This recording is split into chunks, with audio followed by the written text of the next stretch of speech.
It is a pleasure to be here in that video after a while. Welcome, everybody. Welcome, Arvanauts, to a Saturday night stream. It is January 27th, 2024. It is about 7:52 p.m. Eastern on this day in the year of our Lord, etc., etc. And welcome, everyone, to day 22 of Expedition from the Mysterious Peaks, Shadows and Twilight. I hope everyone is doing well and is looking forward to a fun session as we finally, it's been a little bit over a month since we've been in this campaign, so we are back into it. The first expedition of the new year. Before we go any further, just a couple of quick reminders about ways to support the channel. If you haven't done so already, please follow the channel. Check out the YouTube with !ArvTube, and if you are over on my YouTube channel right now watching, thank you. I hope you are enjoying things, and please follow us not just there, but come over to the Twitch channel where you can hang out with us there. Please check out our Discord channel, !ArvCord, to hang with the Arvanauts in between streams. Twitter is !ArvTweets. Blue Sky, !ArvSky. Website, arvaneleron.com. Financially, !ArvShop is the merchandise area, which does have a bunch of stuff and is going to have Expedition from the Mysterious Peaks when we get the last character images and stuff done, which are almost there. I've been promising that for a while, and I think we're almost there now.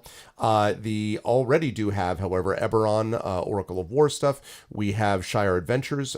We have just general channel merchandise there. So cool swag for you, plus it supports the channel. The Patreon is !ArvTreon. That's what allows me to have the money to be able to commission amazing videos and music like what it is that you just saw. So please do support us there. You also get inspirations to help our players, custom and things like that. I can also like epic poems written for you and stuff like that, depending on the tier you support. So please do that. If you haven't done so already, please subscribe to our channel. You can also get those custom sub badges and emotes there as well, so that's always appreciated. A reminder today that all cheers going on during this session will go directly to our players. So if you officially cheer in Twitch, not just, cheer, like put in the word, but actually send in the command cheer, that money is going to go to the players. So please consider doing that if you like what it is that you are seeing. I have no doubt you will. On the publishing side, !Icarus, my graphic novel from Athos Arts. !Library is my Tales and Tomes from the Forbidden Library. That's my 5e adventure and source book, and I want to thank everyone who made it out last night to the live event at the Klein, which went very well. I hope that folks who were watching it either live there or who were watching it on the live stream enjoyed it. I'm sorry that it was not able to maintain on my channel. I had warned everybody that I could not babysit, and you have to babysit because of the incredibly advanced Twitch mobile app, grumble grumble. But anyway, fortunately, the Klein live stream was pristine, and if you're interested and you missed it, you can still get it if you go to the Klein link, and you'll still be able to watch it. So if you were like, man, I wish I could have seen Zach Clay live on stage, you can still do that if you go over and check out the Klein website so you can get that information. But thanks to everybody who was there. We're hoping we can have another one of those in the not-too-distant future. But again, that was Return to the Forbidden Library, and those adventures can be found in Tales and Tomes from the Forbidden Library, which is from Alligator Alley, the sponsor of this particular campaign. Last, Greyshade, that's my Grey Assassin trilogy from Athos Arts. Greyshade and Renegade are already out. In fact, Renegade I have just put up for Hugo Noms. I'm hoping that perhaps people will take a look at that book. The final book in the series is called Heretic. I'm working on that now. That'll be out summer this year. You can pre-order it for right now, coming out this year. You can buy those other two books.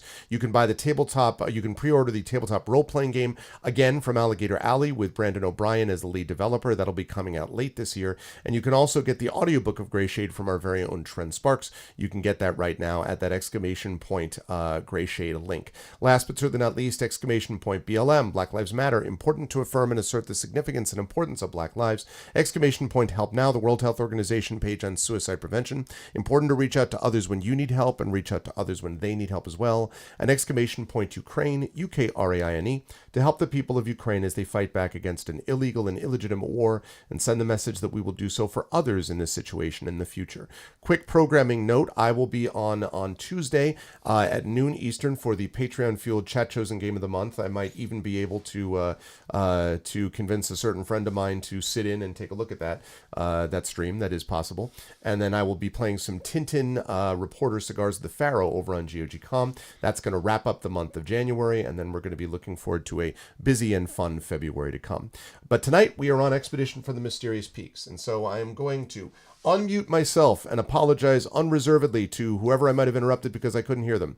And then I'm going to unmute them, and then I'm going to reveal something. Now, get ready for this, chat. Oh my goodness. Oh, well, we've had a, wait a minute. All right, let me do this first. I'll fix that other part. So that is this crew. Now you can see this is actually, I'm just reaching across the coast. This is me. That's Callie. This is me. That's Callie. But no, Zach, of course, is here. Zach was here for the Klein event. So Zach is here in person, in studio, as it were. I am. And we will be joined by Johnny shortly. Many fingers crossed. We'll be joined by Johnny shortly, who will be there, Video Store Cowboy, with Fob. Sorry, not with Fob, with Titus. I was looking at Kat when I was saying Johnny. With Titus Littlefoot. But we will come back to that when actually Johnny shows up. In the meantime, I'm going to happily welcome the rest of the crew here, and I will start with Toya and Kristen Finley, who is with us. Toya, it's good to see you. I hope you are doing okay and hanging in there. How is life and the universe and all such things with you? And who are you playing today? Great, because I'm slightly busy now as in work. So that's a good thing. Yeah. That's a very good thing. Yes. It was extremely snowy and icy last week, and now it's very rainy. So, it's just natural. I am playing a human bard, Nals Darkly, otherwise known as Nalik today. And she is not as useless in battle as she used to be. So I am looking forward to that. It is going to be a good time. Not that you're all going to be starting in a battle. I mean, that's not, Totally why would that be the case?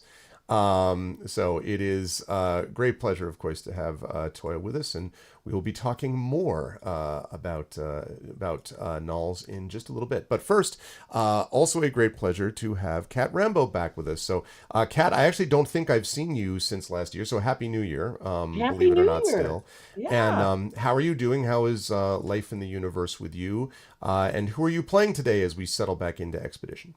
I am doing well. For people that have been watching my Twitter stream, my kittens are now 6 months old, so they're half grown. Very nice. I am playing Fob, a lizard person rogue who is reasonably effective in battle. Underselling just a tad. Underselling just a tad. Okay, there we go. There's my cams only with everybody. All right. Good. Well, it is a pleasure to have Kat back with us, and it is also a pleasure to have this guy right here, Zach Clay, who has arrived and is present, and is there in bright, shining purple color. Yes. So hi, Zach. How you doing? I'm doing great. How's life? You done anything important lately? Last couple of days? Traveled anywhere? No, haven't traveled anywhere. Okay. Just here on the other coast of the country, just miraculously, after a few trains, planes, and automobiles, literally. And anyway, I'm here in person in Connecticut, the opposite coast from usually where I am. I touched the Pacific Ocean when I left this past Wednesday, and then I touched the Atlantic when I arrived. And very happy to be here. We just did our live D&D event at the local Klein Theater, which was amazing, a lot of fun, and all sorts of other things like this, where tonight, in person, in the... What's your name for your office? This is Wind Coast Studios. In Wind Coast Studios. That's so cool. I am playing Dr. Jaraxis, a cybermancer, a Dendis cybermancer, actually. And you can probably turn your camera back to just you, since I'm using the other one. Yeah, I think they can't see me, but whatever. That's why I was doing it. Well, you could see him on the edge. It's perfect. Fine. It's all good. There, see? Yes. Everyone's good. Great. Yes. Also, quick note, chat, is how is Zach's audio? Because we have the second mic set up for Zach. So can everyone hear Zach okay? I hope so, because so Zoom can hear him, can chat hear him. Yeah. Hello, Kieran. Hello, Ibrahim. Crit Twitch. Do I sound wonderful and beautiful? You should be getting like good stuff. Hopefully. Thumbs up from Crit Twitch. All right. Great. Listen, if Crit Twitch says it, then, listen, you can take that to the bank. All right? Twitch legend, Crit Twitch. Absolutely. Yeah. Living legend, Crit Twitch. All right. Well, so we are ready to go. Let's talk a little bit about what happened in our last session. And we are going to fire this up with, wait for it, just a little bit of...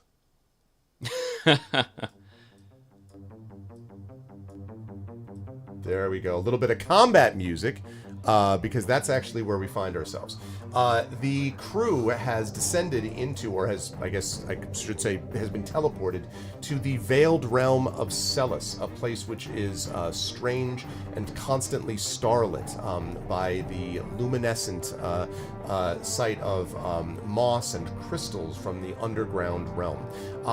They have been here for just a little bit over a day, but as is typical with this group, there's a lot going on, and that is partially because they have come here seeking help. There's a lot of problems going on in the world upstairs. The land of Camria has the Primarch, who is possibly under control of someone else, but at least is acting in a very strange way. And so the party has basically been being hunted down by servants of the Primarch to answer for what they did in escaping the upper realms and having escaped from them after having watched Elu Whisperwind's brother murdered in front of them. It was not a good scene. The party managed to make their way down. That's probably a little bit too loud. Let me drop that down.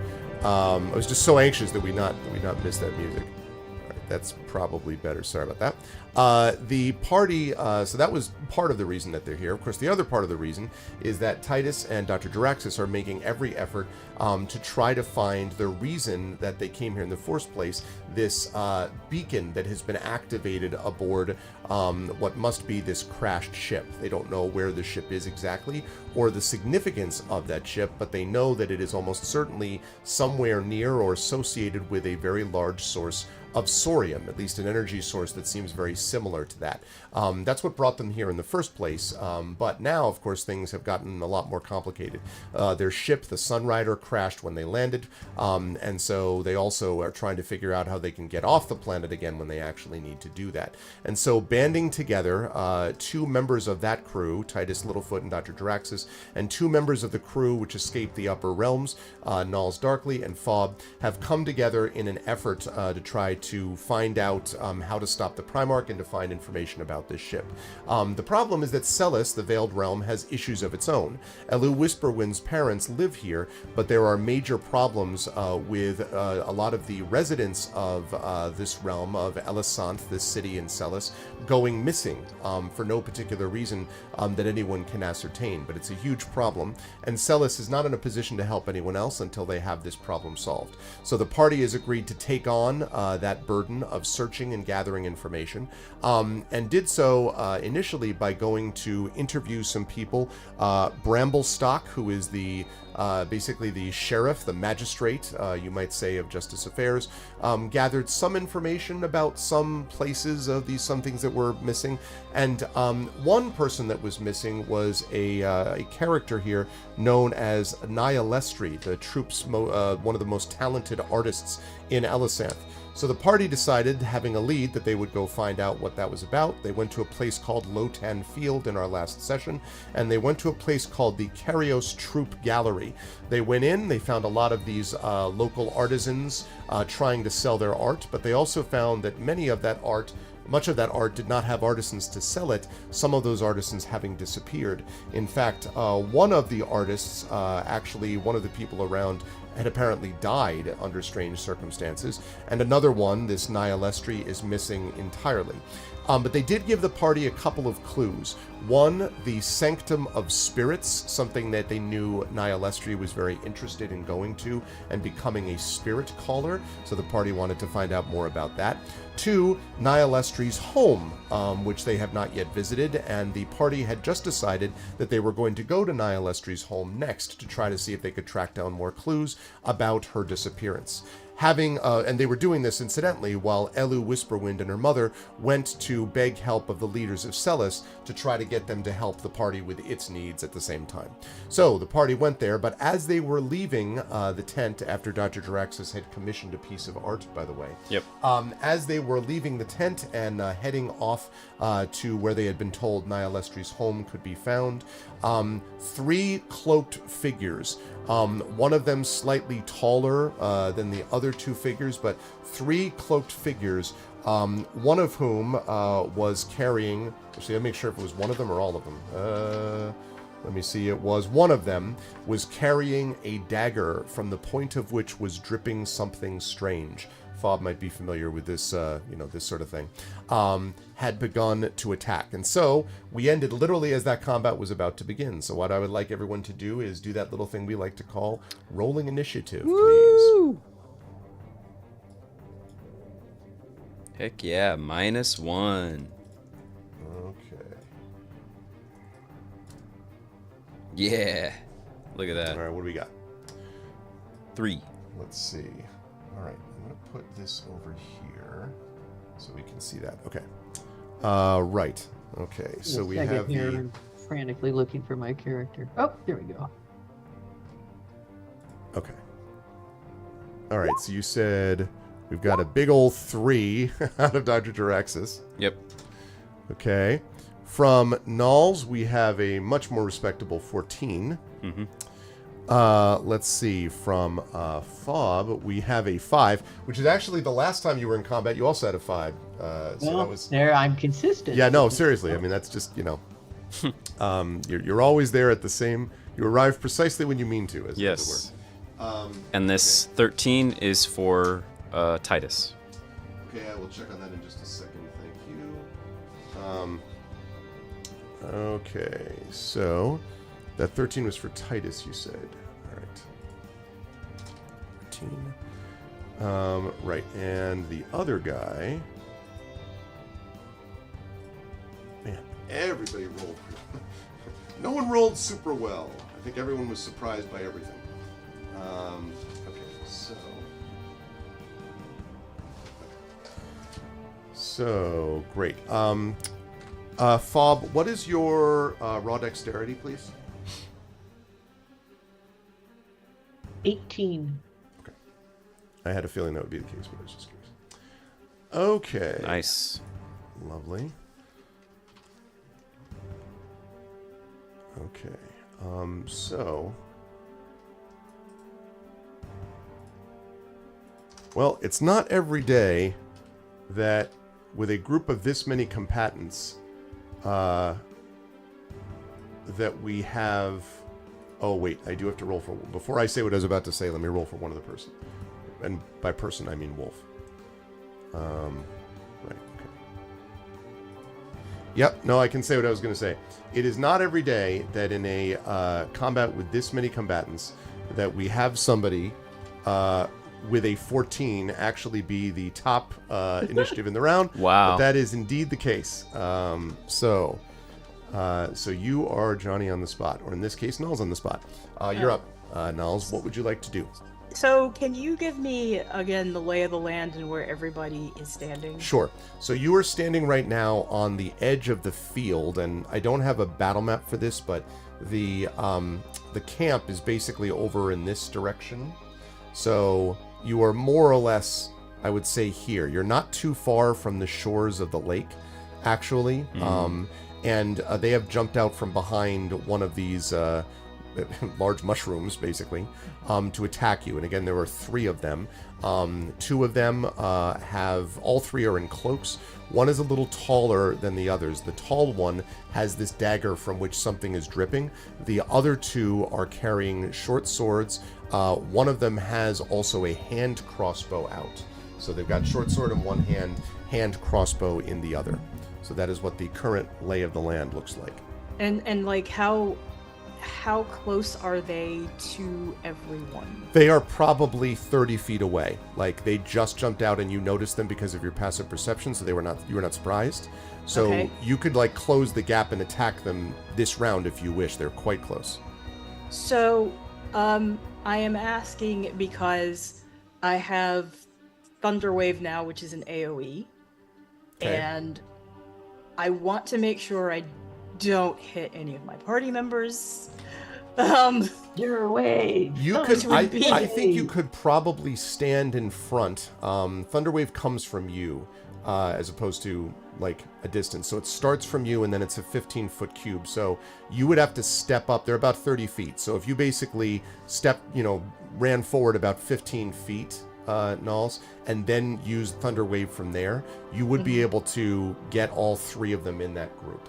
But it also means you're out front, just so you know. But Okay, sure. I'm also wondering because I have never gone first before, so this is very new to me. I'm assuming you can't ask something, and that would take an action, right? If I ask something. Well, what do you mean? If you talk, like I'm guessing you're not the talking sort. Oh, you could certainly ask something on your turn. They probably won't be able to. They won't respond to it in any meaningful way until their own turns. They might like sort of grunt at you. They could do that. Mm-hmm. Yeah. Also, yeah, that's what I figured. So, Okay. So I can hit all 3 of them with Thunderwave if I move up. Yes, that is correct. Okay. So let me see which one I'm going to use, because I actually have a level 1 and a level 2 version. Yep. Right, it increases by 1d8 that damage for it on the second level. Yeah. Yeah, so I probably want to use the second. Correct. How, Greg, how close are these 3 assassins to the water right now? They came from the other way. So, there's Johnny. Johnny's arrived just in time for the fight. Mm-hmm. Okay. So they came. So you folks are closer because you were coming up from the camp. So you're basically here. Okay. And they are here. So they're on the other side. So I can't knock them in the water potentially? No. Not unless you somehow like flip over them and go back the other way. But that's Yeah. Okay. So. Well, just knocking them back is decent enough, I suppose. Okay, that sounds good. Actually, just give me 1 second whilst I capture, since we now have Johnny has joined us, so give me just 1 second. Hi, Johnny. So I can get Johnny in the mix. Hey, Johnny. Hello. There we go. There's that, and then I don't know if you remember this, but Johnny, we have a fight that we were in the middle of with a group of, presumably would-be assassins. You don't think this is a training exercise? Mm-hmm. That's why I mentioned my character sheet being up to date. Yeah. When I sent you guys the message that I'd be late. Yep. Because I knew that was coming. Yes. we just started, and I already rolled initiative for you. And it is Nalik's turn. That is correct. So, yes. You rolled for your initiative. Titus, you had a 13. Nulls was up first, and then you. So yes. And once we're done with this combat, you can introduce yourself properly, Johnny. So, Nulls, what would you like to do? Are you gonna do this Thunder Wave? Yeah, I'm gonna do the Thunder Wave since I can hit all 3 of them. Correct? Yes, you should be able to at the moment. Yep. That's what I'm doing. Okay. All right, here we go. All right, they're going to make a. So you charge towards them and explode. Okay. Let's see. DC 13.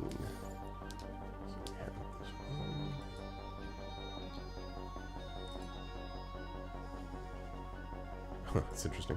Okay, so one of them is okay. So the two smaller figures they do make their saves. The larger figure does not. What that means in terms of the effect of it is that I believe successful, they take half as much damage. So you're going to roll. You did this at second level, right, Nulls? Yes, and it's 15. Okay, so then we're talking about 15 total. All right. So 15 damage, which means they will both take 15. The bigger one will take 15 and will be knocked over. Nice. So lands on the ground. And the other two are going to take half that amount, but are not pushed. Okay. That is beginning things with a bang, or with a rumble, I guess. With a rumble. Good stuff, Nulls. So you walked up 15 feet, basically ran up 15 feet, which means you could still back off, another Oh, few I'm feet backing if you off. Okay. I ain't dumb. I'm backing off. Okay. Sounds good. In that case, next up, Titus, is you. Now, again, as a reminder, 3 figures that jumped out from this, literally behind a large mushroom, all cloaked, 2 of them smaller, each carrying a short sword and a hand crossbow, and one somewhat larger, also cloaked, carrying a dagger from which some liquid is dripping. That one has just been knocked prone by Nulls' spell. Okay. And did I hear there mention of like water close by? You were, yes, but not from them. You are actually on this side. Actually, if you look on the ping there, you are basically on this side, closer to the water. These ones jumped out from this large mushroom, one of these large mushrooms back here. So they're closer to the fungus, and you were closer to the water. Lovely. Okay. And this is the first round of attack? Yes, just started. Okay. I am then going to let me double check this real quick. I'm going to use laser blasts on the closer of the 2 small figures. Okay. You hear me? Yep. Yep. All right. So let me go ahead and do that. Closer of the 2 small figures. Smaller figures. And how about, what is that? How about a 13 to hit? Okay, let's see. On the smaller ones, yes. No, wait a minute. Yes, hold on just a second. Let me double check something here. 'Cause it looks like...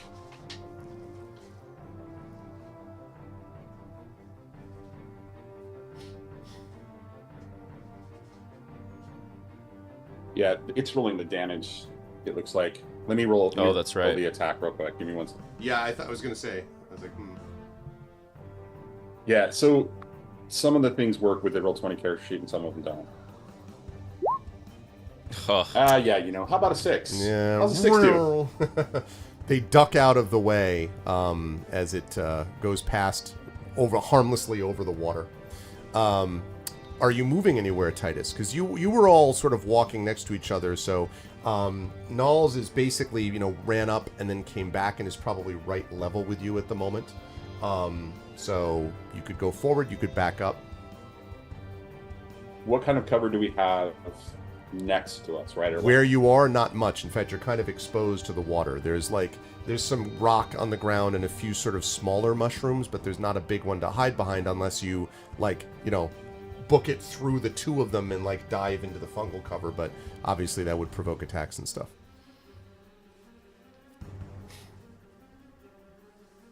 All right, let's see what they do.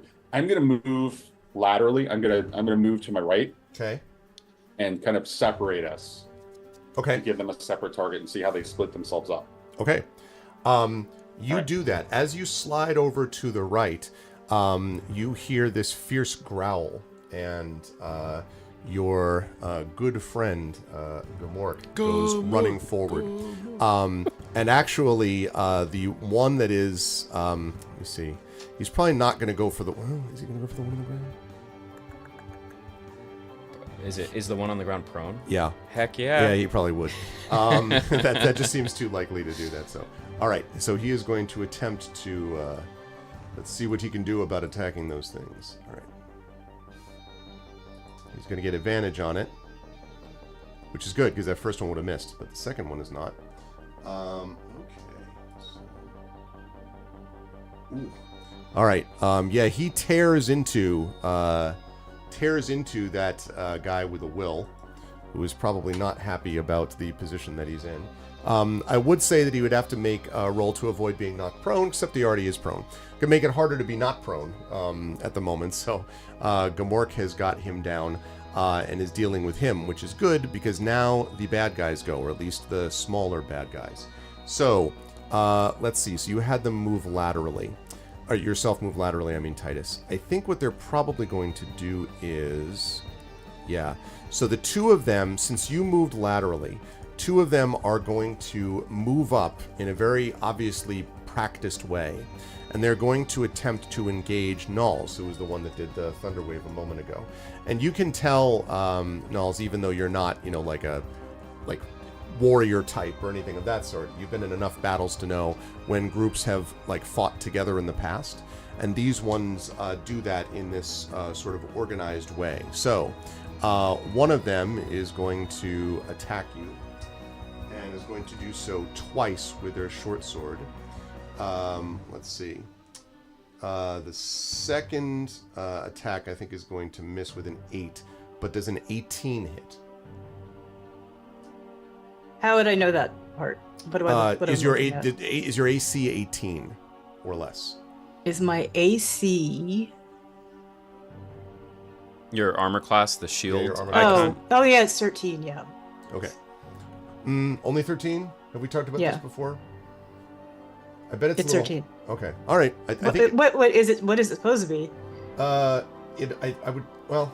I'll look. Yeah, take a look. Either way, I think if it's 13, it's not going to be like 19. So I think we're Right. pretty safe on the 18. So, all right. So that means that it's going to hit you. Now the problem is that literally sort of faints. You're trying to you have two of them that you're worried about, Knowles, and as you're trying to dodge one, the other's sword bites more deeply into your shoulder. Basically, the mechanical effect of this is that they're doing more damage to you because you are dealing with two of them at once. Oh, fun. So, which I'm sure was just lovely. Okay, so that is going to be... Yeah, it's just 13. Okay. Oh my goodness. Wow. What? They just... Okay. 18 points of damage as this thing just Whoa. absolutely slices into Great. you. So you are sitting at 6 points. Again, these are clearly highly 6 trained. points. 18 points. You have 6 left because you have. Don't you? What do you have for? My hit points are 31. Oh. What are everyone's hit points? I don't know why my notes are not updated. Then. What is everyone's hit points? What or tell us what order to go in, Greg. Go ahead, Knowles first. So you have 31. You said 31. Okay, so then you'd be 13, I guess. Titus, what are you at? 28. Yeah, I must have just missed a level up. I don't understand this. That's weird. We also we slept through the night. No, I knew about the long rest. We confirmed that, but Fob, what do you have? 20. Total? Yes. I thought you were at That 21 seems. to begin with, Fob. I'm looking at my character sheet and it says 20. 20 current, 20 max. Let's see. That seems right. Okay. I don't know why I have this something else. And then Jaraxis, Zach, what do you have for your... 21. That is what I have. Yep. Very odd. Okay. All right. So I have everyone marked that way. Okay. So Knowles, you're at 13 then, out of 31. That was only one of the one's attacks. So this is the second. This is the second one's attacks. That clearly are attempting to press their advantage on you. Okay. That's ow. So that is. I think that's going to be probably 2 hits. That is 16. One's a 16 and one's a 22. So I think you said that both of those are hits. So I'm basically dead, is what that means. Well, it depends on what I roll.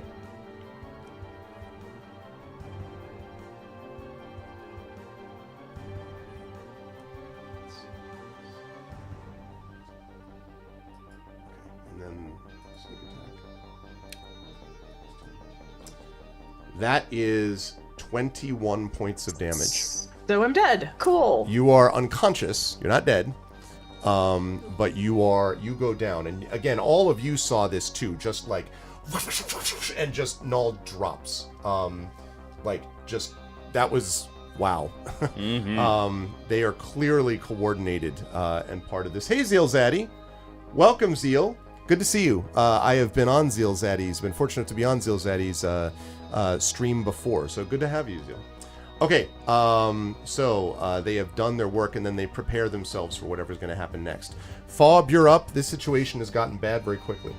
It has, and I am going to move forward and stand over Knowles and Okay. Am I close enough if I'm standing there to hit anyone with my sword? Because if not, Yes. Okay. You could hit either one of them. They're right there, so... Okay, then I am going to hit them with my short sword. Okay. And they're both about the same health, so... As an 11 hit? I think you just attack with your short bow, though. Yeah. Oh, I'm sorry. Well, let's try it with a short sword. Oh, that's a good. Thank you for catching that. Mm-hmm. Oh, and even better, a 10. 10, unfortunately, is not going to hit, I'm sorry to say. Okay. And just trying to figure out what my best bonus actions are. Is it take out cloaked figure, if you have that Yeah. bonus action? Yeah, unfortunately I don't, but I am going to give myself a steady aim. No, I have moved this turn, so no, I can't do that. So I'm going to just Okay. Oh, I'm going to use my Hungry Jaws attack. Ah, Nice. that thing has done What some I'm work gonna before. do. Yep. Okay. So let's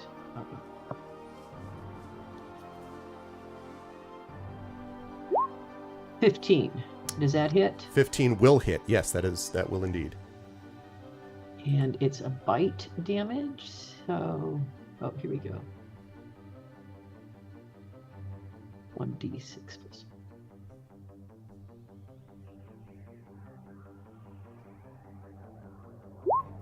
For 5 points of damage. Okay. All right. So the and the one that you do that to looks somewhat, slightly taken aback. I think might be fair to say. Yeah. Nice. Also, snarl because you did menacingly. this with the bite, I would like you to make a perception check for me, Fob. And Fob, don't you also like gain some sort of health or temporary I health get from biting? 2 hit points, I believe. I'll take a look. I rolled a 23 on perception. Yeah. You notice in the one that you've bitten, I mentioned that they were sort of taken aback, but it gives you a chance to look up into the face of what is obviously another Twilight elf, like many of the people down here. But the eyes are odd. They seem slightly unfocused, Fob, as if they're not looking right at you. Okay. Something you might not have noticed if you had not chomped him in the shoulder right this second. You can file that away to do as you wish. I won't ask if you're going to move away because that would provoke an attack. I assume you're just going to stay over. I'm snarling. Yeah, that's what I figured. All right, well, the last bad guy is going to go. Fortunately for all of you in this scenario, there's a dire wolf on top of him that he's got to deal with. So he's not going to try to get up. He's just going to try to stab from Hell's Heart and so on. See if he can hit them.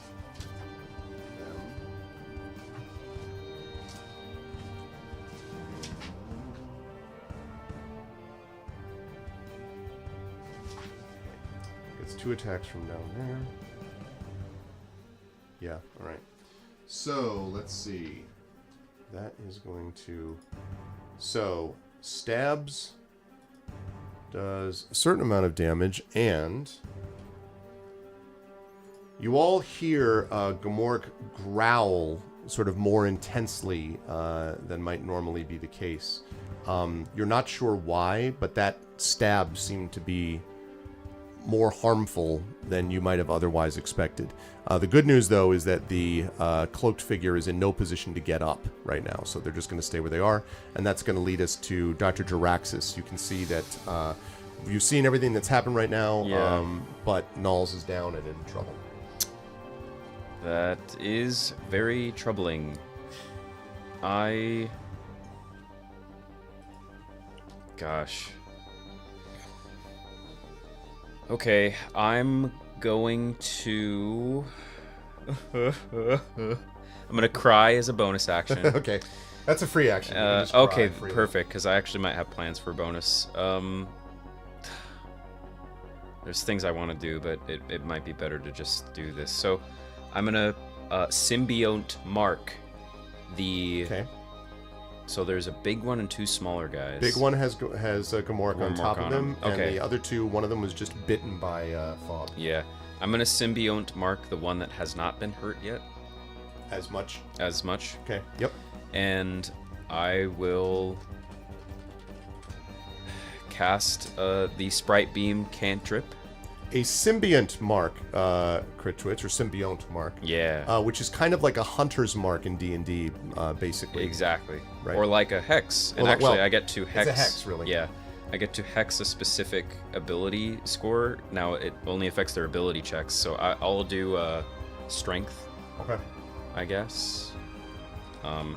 Does it mean they have disadvantage on these checks? On strength checks, yeah. Okay, but not not attack rolls, not saving Got it. throws. Yep. Okay. All right. And I'm gonna sprite beam.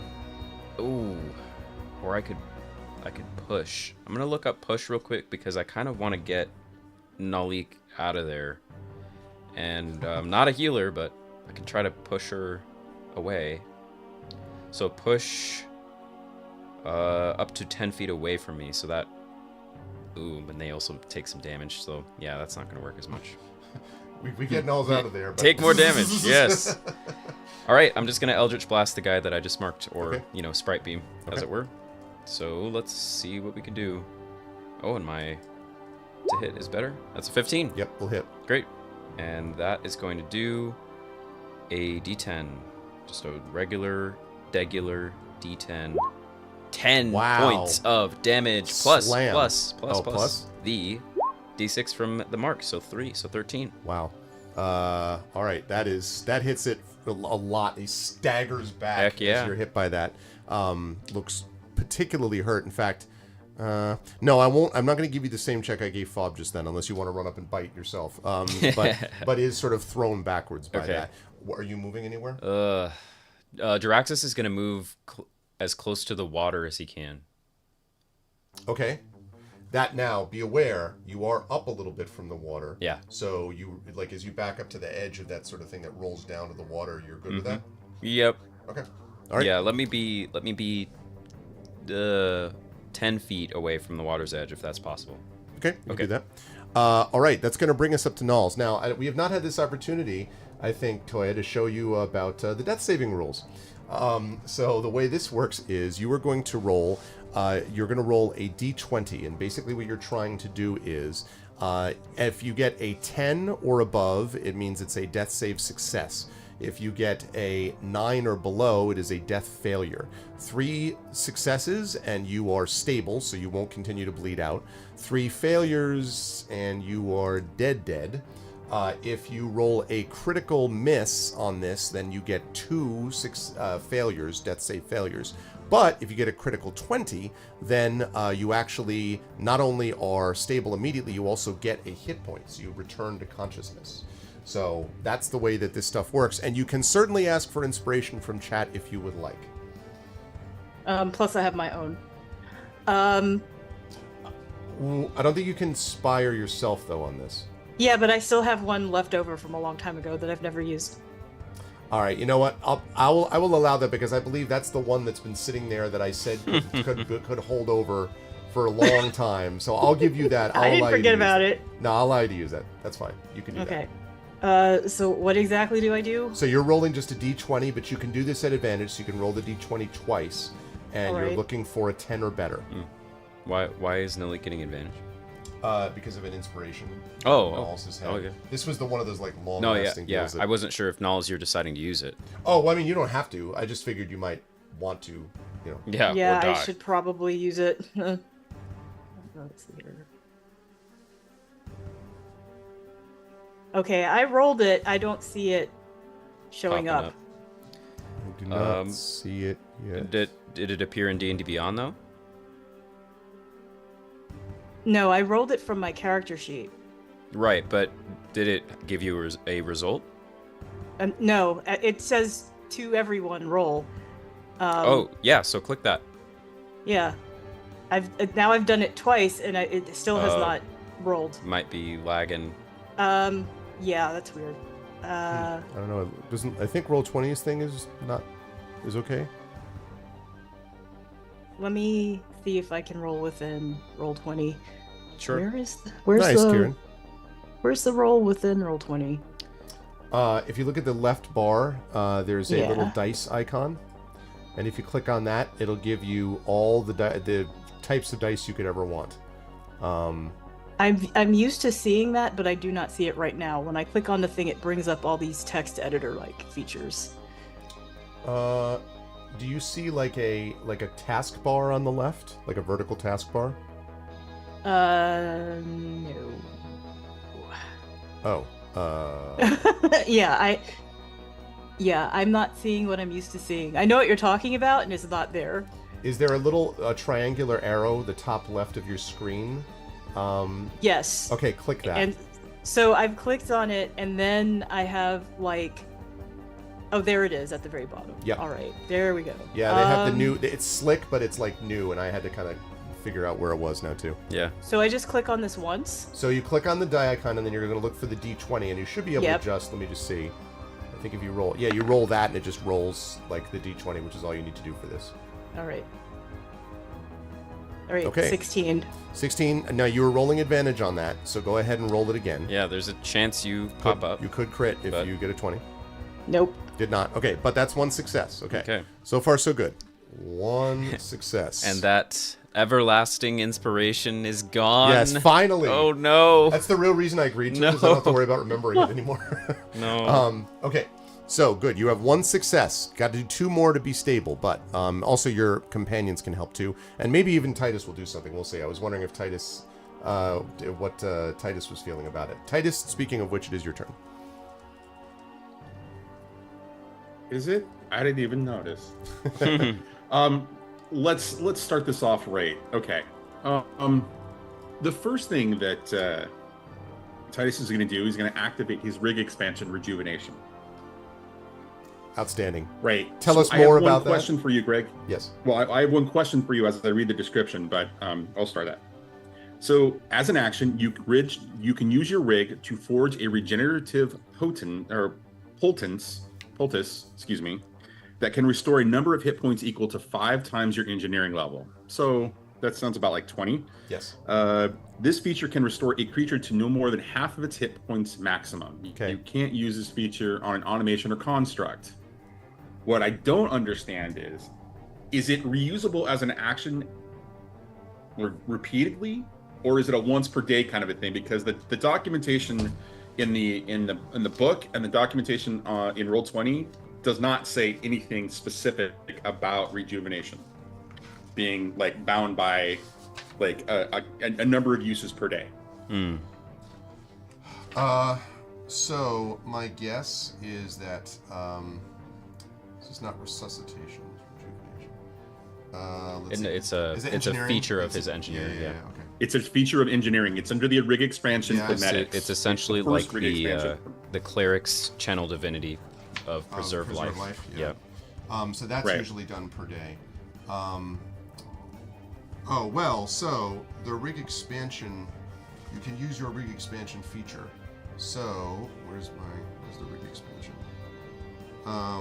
You have to finish a short or long rest to use your rig expansion again. So whenever you use a rig expansion of any kind, you would have to do a short or long rest to get it back. So this is a rig expansion, and thus you use it once for a short rest. Seems like a good time to use it, though, I would say. Absolutely. Okay. All right. So essentially, create this, and then how does it get administered? Is it administered by one of the drones of the expansion? Yes. Or I would is think it? so. And in fact, I would Okay. think so. And I would also think that given what you've all been told about being careful not to show off a bunch of tech, this is one of those ones where Titus is like, yo, we have a problem. So yes, She's absolutely. dying here. It's administered by drones. Absolutely. In fact, yes. Okay. In fact, I'm going to give you something as a benefit of this, Titus, because of that. I'll explain in a minute. So first you're going to administer that. So that means you said, so 20, it's just a flat number, right? Because of 5 times 4. It's just a flat.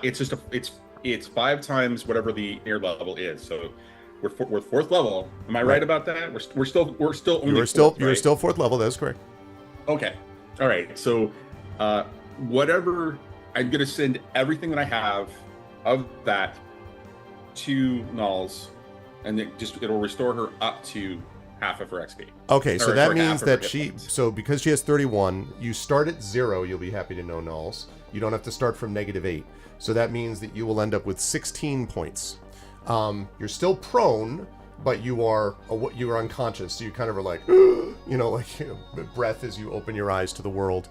I do want to note, though, Nulls, just be aware that death success, the saves still remains, so when you get back up for the rest of the combat.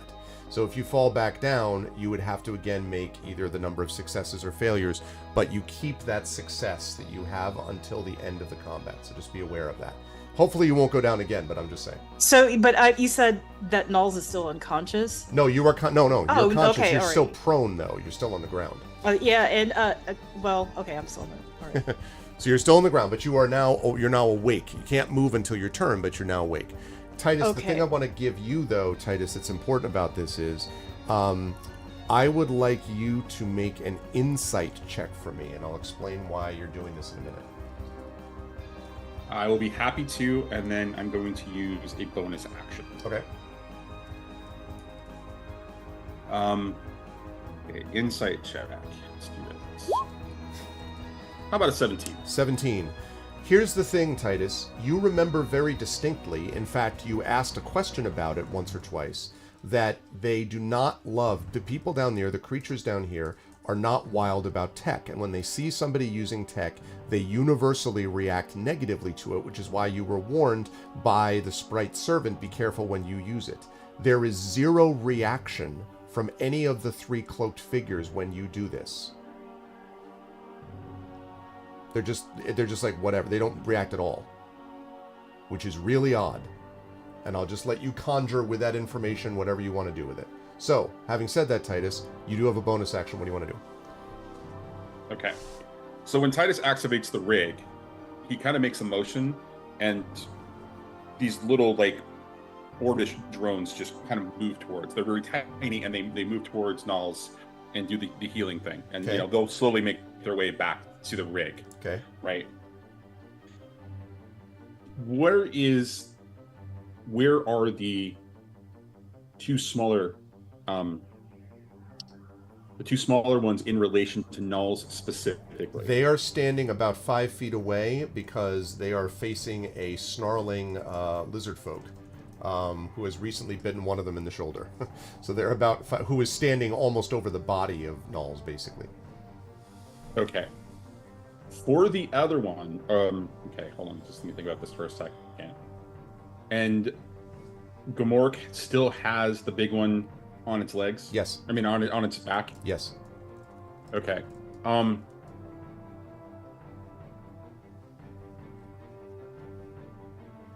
right. So,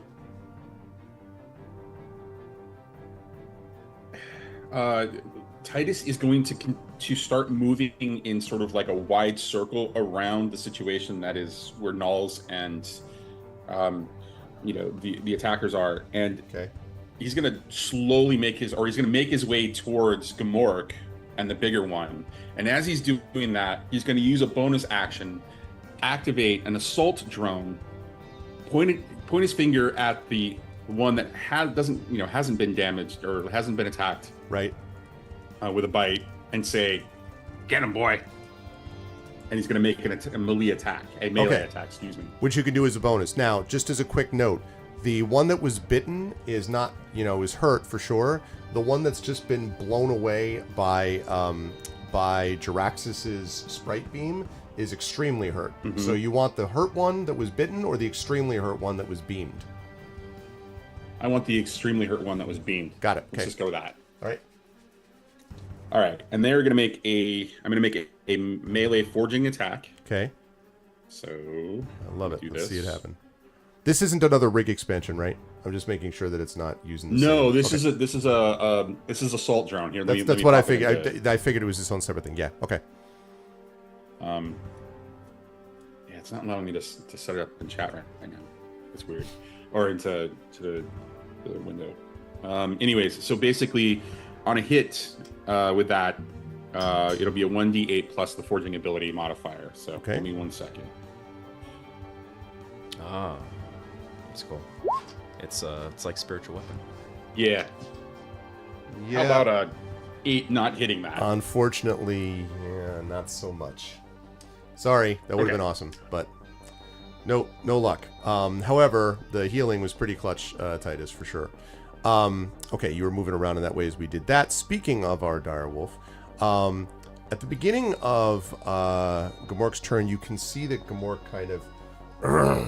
kind of grunts in what sounds like pain. and then continues the assault upon the one below him.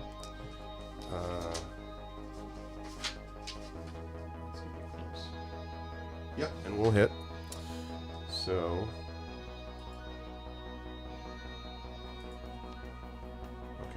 The one on the ground, to be clear, looks very hurt now, since a dire wolf is like just savaging it. So at the moment, that's exactly where Gamork is staying. Helpful that Gamork has removed this one sort of from the fight in the process.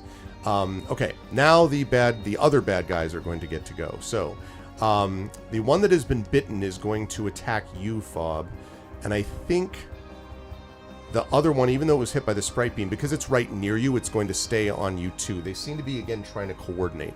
So they're going to try to attack you. So this one is going to attack you twice with its short sword, Fob.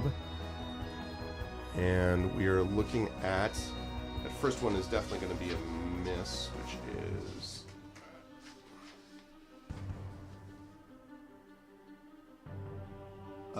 yeah, so 7 is going to miss, but I assume that a 21 hits? The 21 will hit, yes. Okay.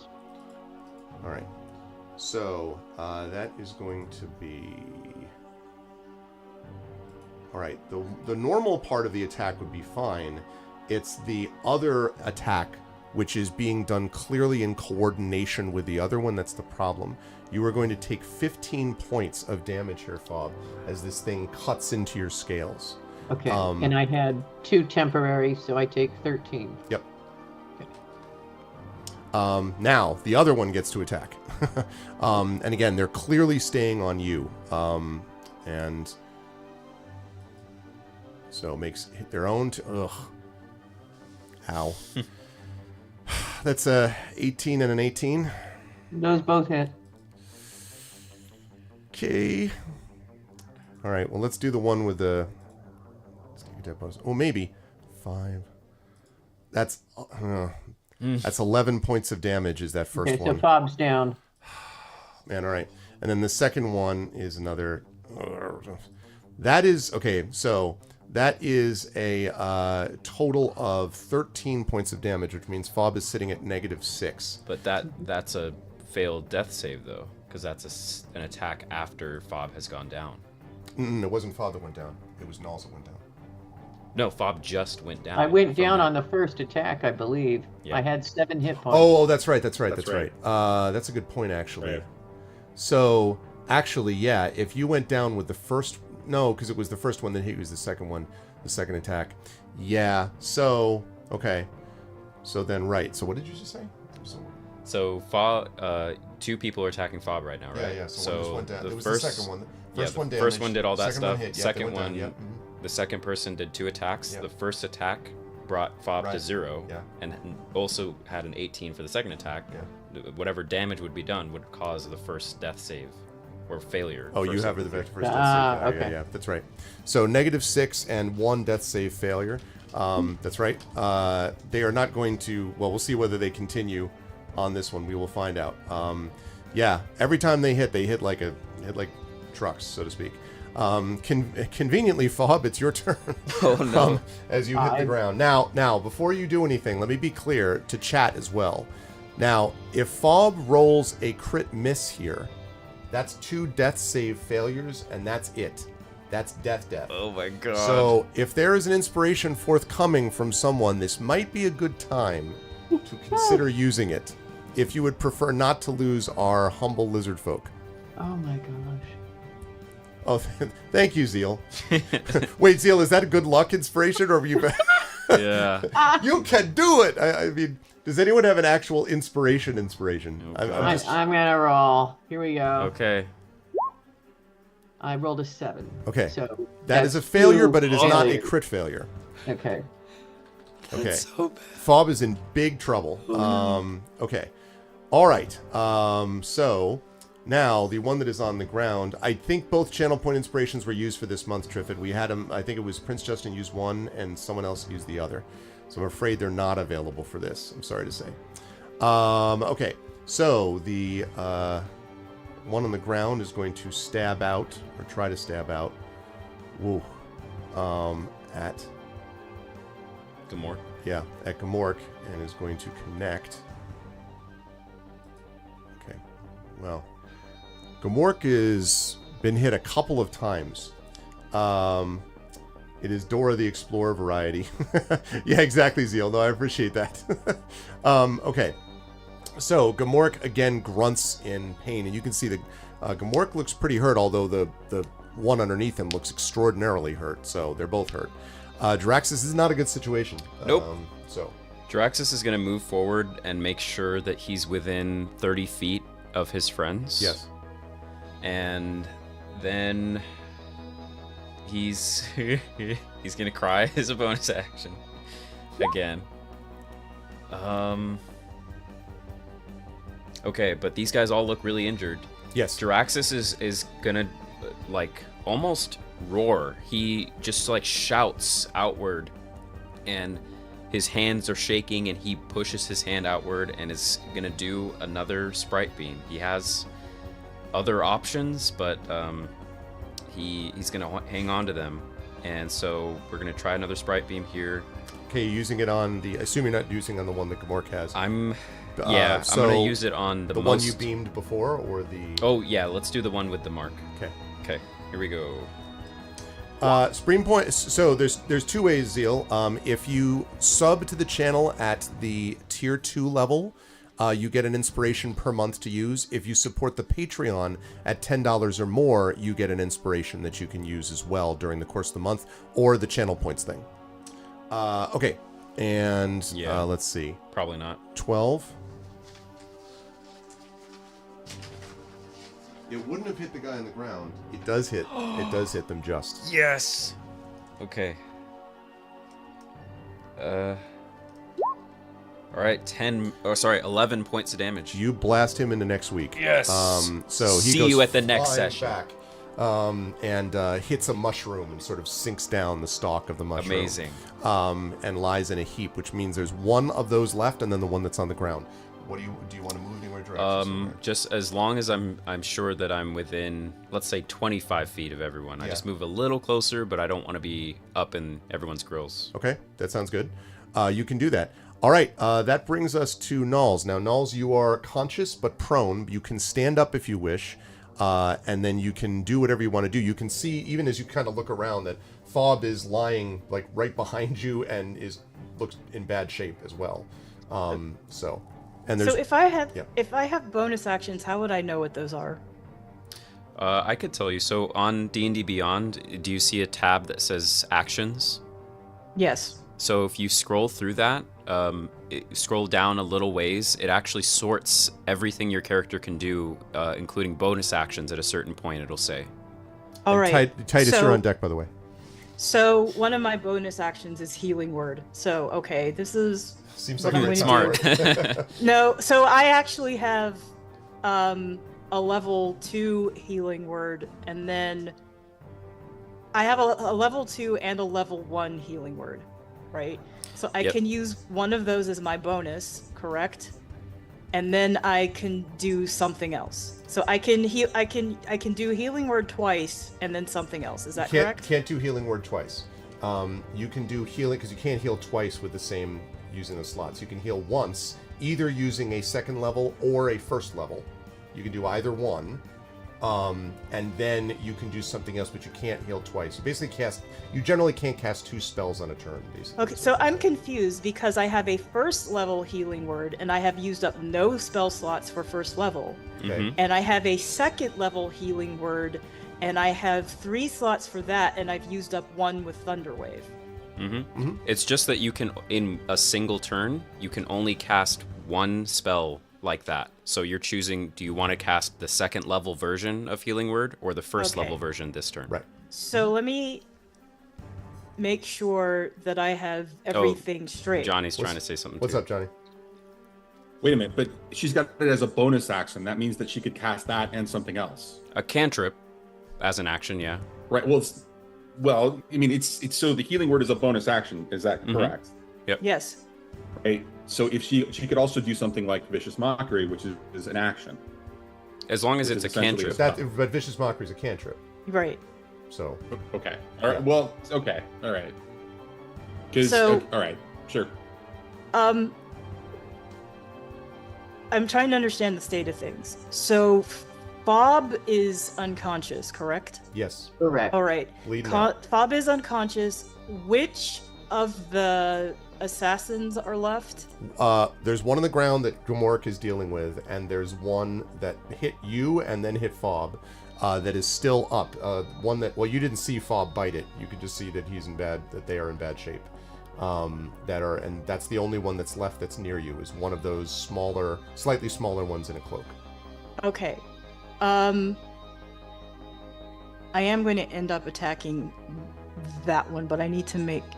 I have a couple of cantrips I could use. Okay. And you could, Healing Word as a bonus action and then attack. You could certainly do that. Right. If you wish to do that. No. I'm going to do that. I just want to know which attack I'm using. Oh, gotcha.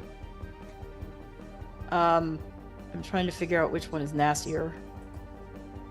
Because I have Thunderclap and Vicious Mockery. No, Thunderclap would be dangerous for everybody else, so no, I won't do that. So I'm going to... Nals is going to heal Fob. Okay. Okay. So... Are you going to do the second level one or the first level? Yes, second nice. level. Okay. Oh, really?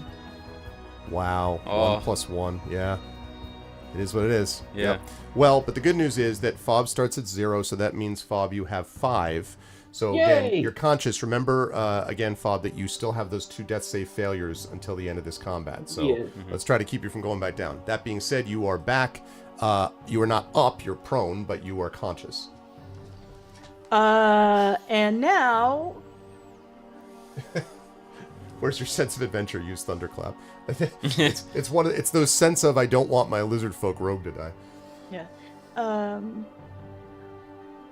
Who's little small boy who came at us? That little small boy. With a little slicey. They're right. They're right one? there. And That one? Who thought he was something and ain't never been nothing? That one? That one? That one. That one. that one. That one. Let's see it. I can't wait to actually see this happen. Ah, God. Of course it is. Oh. Well, okay. First, let's see. Yes, let's see what we've got. Oh, well, they did not make it.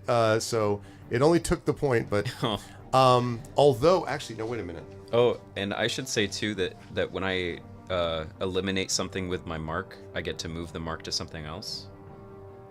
So I'll say I'll moved it to this guy. Not that I would have done more damage, but just so for next turn. Anyway. I want you to make an insight check for me, please, Knowles. Okay.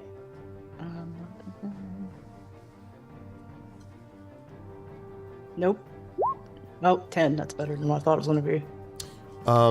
Yeah, this is not a difficult one because you're used to having used this before. You don't think that this thing paid any attention to what you just said. You're not 100% sure it even heard you. Oh, and you're dumb. Now it's like, no, I'm just kidding. And okay. you're dumb. So, Nulls, you actually can't really move anywhere because you've already used your movement standing up. Besides that, you're standing in front of Fob, which maybe is a better thing at the moment. So, with that said, Titus, you are up next. You can see one small guy and then the big guy on the ground with Gamork on top.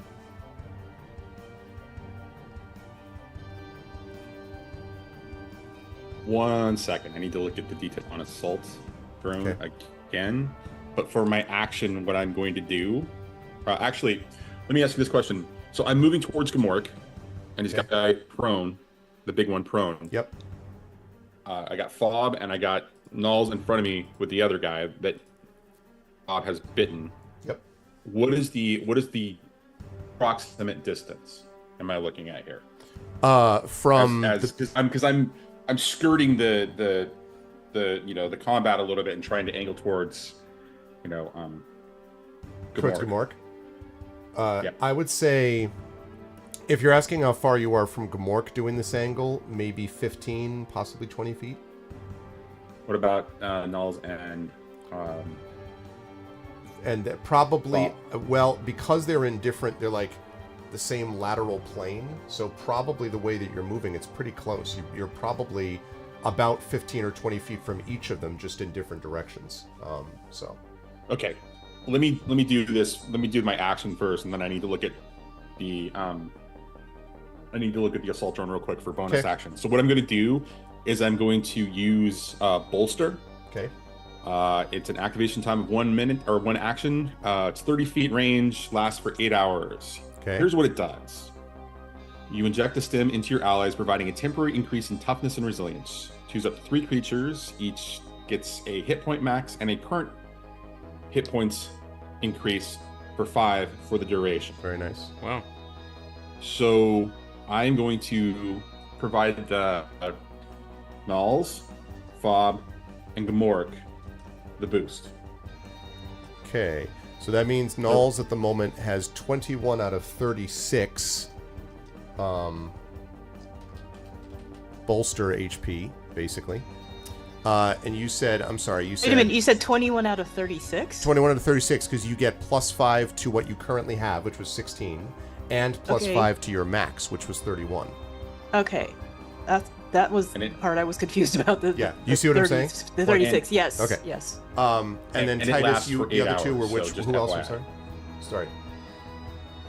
5 to Fob, so Bob's going to go to 10, and with a maximum of 25. 25. Yep. 5. And then whatever Gamork's hit points are, Gamork is going to get 5, and 5 max. And y'all on D&D Beyond can actually click your max health, and there's a thing that says override max HP, and you can change it to be 5 higher. Because it's not temp, it's like... Where is this? So do you see where your health is, your HP? Yes. You're going to click it. Yeah. Do you see something that says override? Yeah. There you go. Okay, so just type it in there. Yeah, type in 5 higher than normal. And remember, this is an 8-hour thing, so it will last for a while, but once you take, Wait, what is happening? Yeah, it's definitely worth it. Okay, I did the wrong side. So max HP modifier, and then override max, what is that supposed to be? Well, you choose either one. They're giving you 2 options. So you can override the max and make it 36, or you can have a max modifier of +5. Just depends on how you want to type it in. Okay, because now I'm at 4 and 4, which is very wrong. Yeah, no. While everything is borked. Wait a minute. Okay, that's okay. Now, While you're figuring that out, I'm going to let Titus take his next one while you're figuring that out. Go ahead, Titus, and let me know because you were looking at that assault drone, right? Yeah, hold on 1 second. Why, thank you, Dragon. So Zach does indeed have a great background, and the lighting makes him pop. Go ahead. Sorry, John. As a bonus action, the assault drone is going to move because it was over the previous one that was that has just been blasted by Jaraxxus, and now it's going to move towards the other short one. Yep.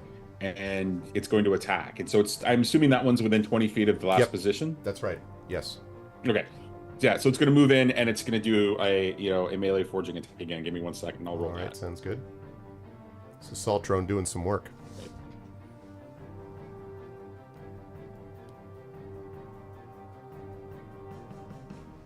Assault drone.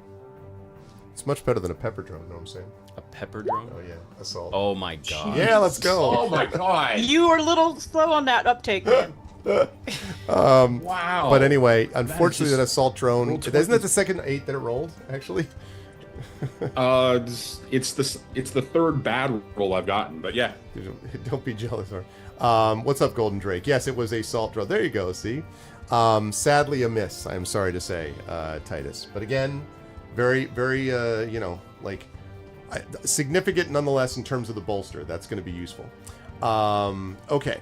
So, and Titus, you were already starting to move in that direction to get to where you were, so we're all good. Okay. So yeah, I'm still moving to Gamork. So yeah. Okay. So Gamork again on his turn is going to grunt in pain, and none of you are used to having heard these. You've heard roars and growls and everything else, but you have not really heard many, grunts of pain from Gamork in the past.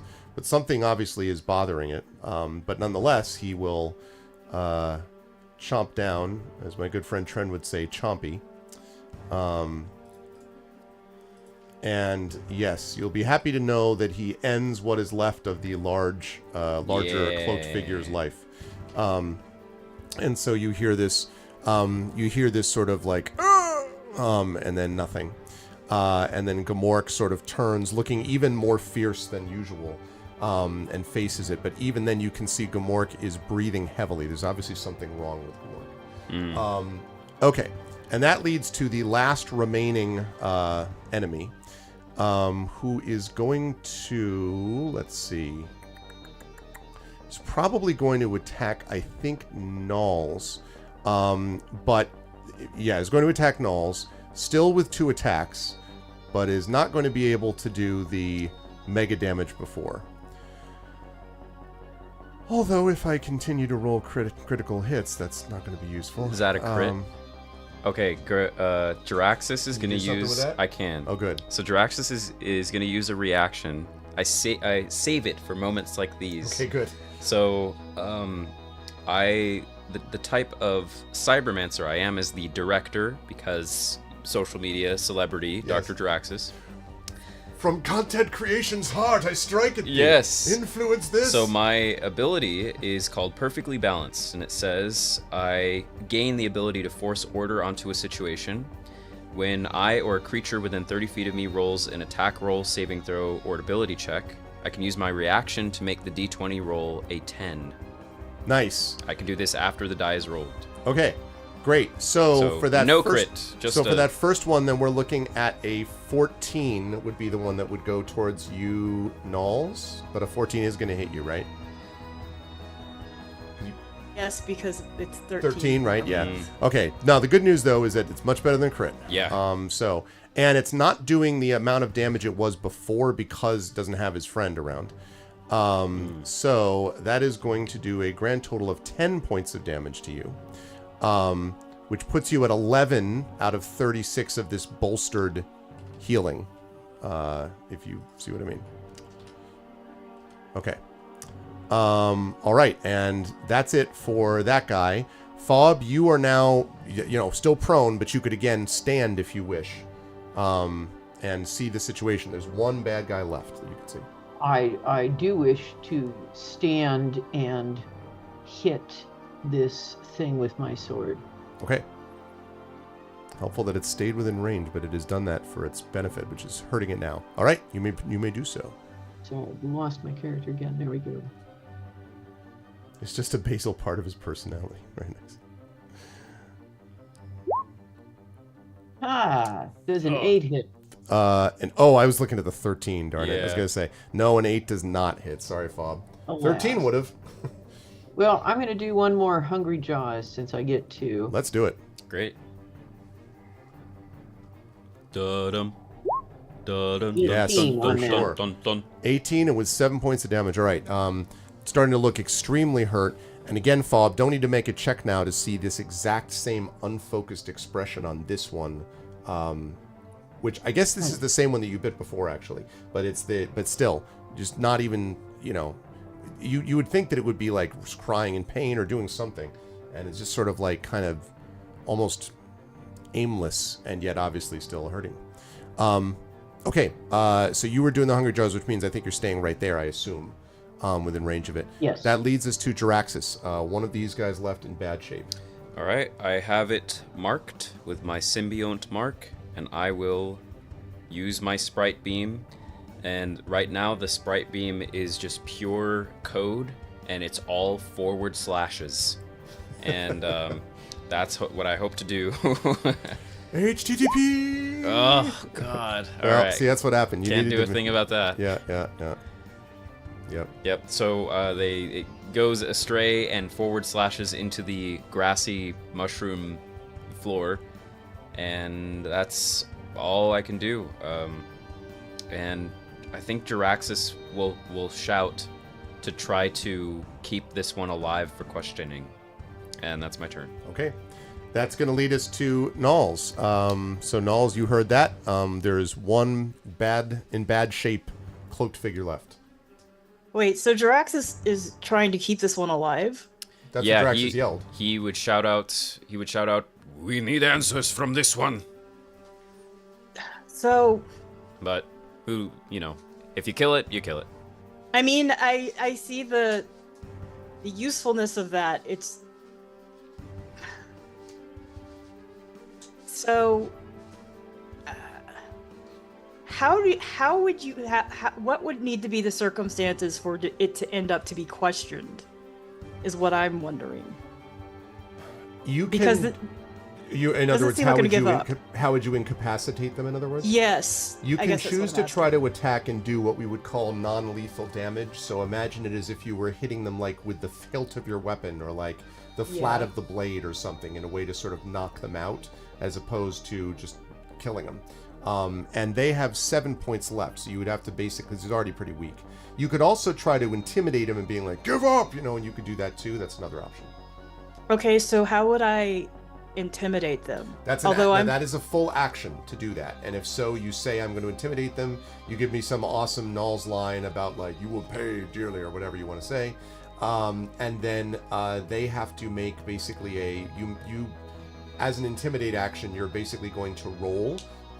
It's a charisma check essentially, and it's an opposed roll, so you see whether they will respond to your intimidate. But it is a full action, so if it doesn't work out, then you just have your movement left. So here's my concern, because I don't think intimidating them based on everything we know is going to work. That is a thought. I don't know that if one is left alive and incapacitated that we could actually get anything out of them, because they seem to be kind of brainwashed. Maybe the brainwashing could wear off, but something's going on, and I am not sure that we can get anything out of them. So all good points. They're also very lethal, and so I would like to try Vicious Mockery again, and if they're left with, like, a hit point left and, they crumble or whatever, cool. Okay. And if they die, whatever. Okay. So again, you're still here? You? Well, they're still here. They're still here. So once again, they let's see. Looks like they do not make their save, and yet it feels to you as if this one doesn't seem to respond at all to that. Like you would expect, like you would expect something Null's like, shut up or growls or an angry or something or sort, but you just get nothing, just sort of a dull nothing. And I have an action left, right? I think, because Vicious Mockery is... a cantrip. Well, but it's an action, right? Is it an action? It is a cantrip, but is it an action or a bonus action? It's an action. Healing Word is the bonus action. Yeah, so then, unfortunately, you wouldn't be able to... you would not be able to do... You can move and you could do a bonus action, so you could actually use Healing Word on someone else if you wanted. But you couldn't attack. So I used the second level Healing Word before. Yep. Would I be able to use it again? Yeah, because you have how many slots left? Or no. So I still have 3 slots. I'm wondering if I can use the first level one, because I haven't used any slots for that. Sure, you can do that. And I have a 1 bonus action left of that. Sure, you can do that. I'm wondering whether to heal Fob or Gamork. Where is Fob sitting at now? I think right behind you. No. Health-wise, I mean. I think Fob... Right now, Fob has 15 out of 25. Okay, and so Gamork might be a better choice. Gamork is more injured, correct? I think so. Yeah. So let's heal up that good boy. Okay. The bonus action. Alrighty.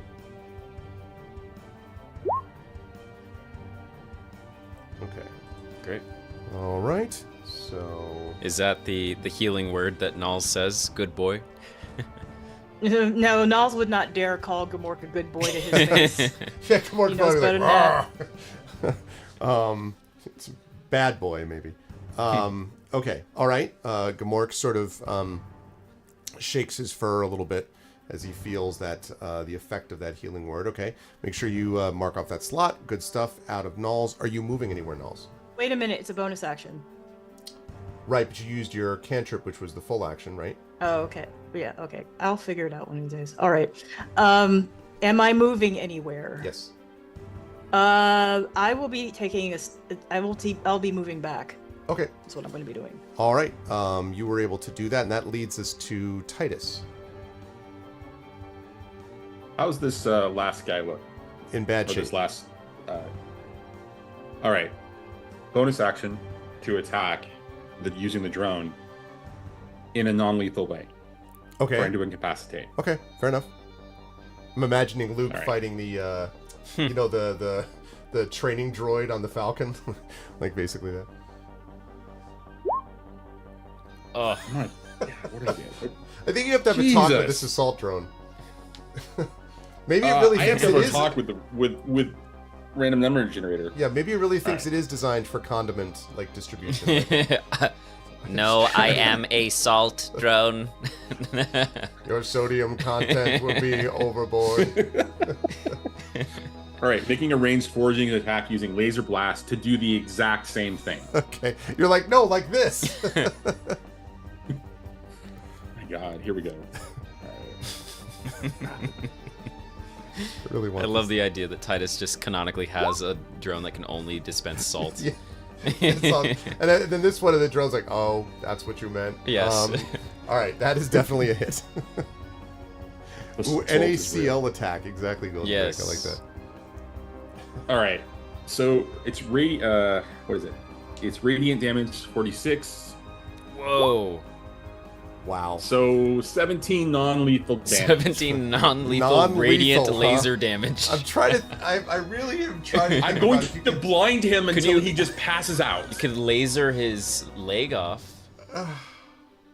I think I should. I could cut the legs off. That's totally fine. I'm like, can you have a non-lethal laser blast? All right. Well, I will. Hey, salt and battery. Yeah, pretty much driven.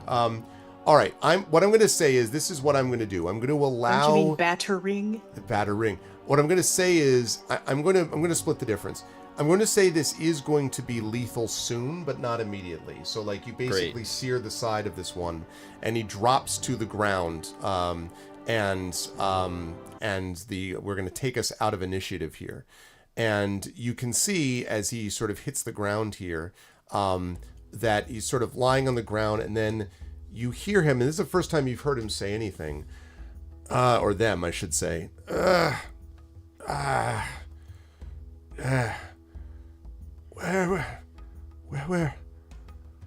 am, the pain.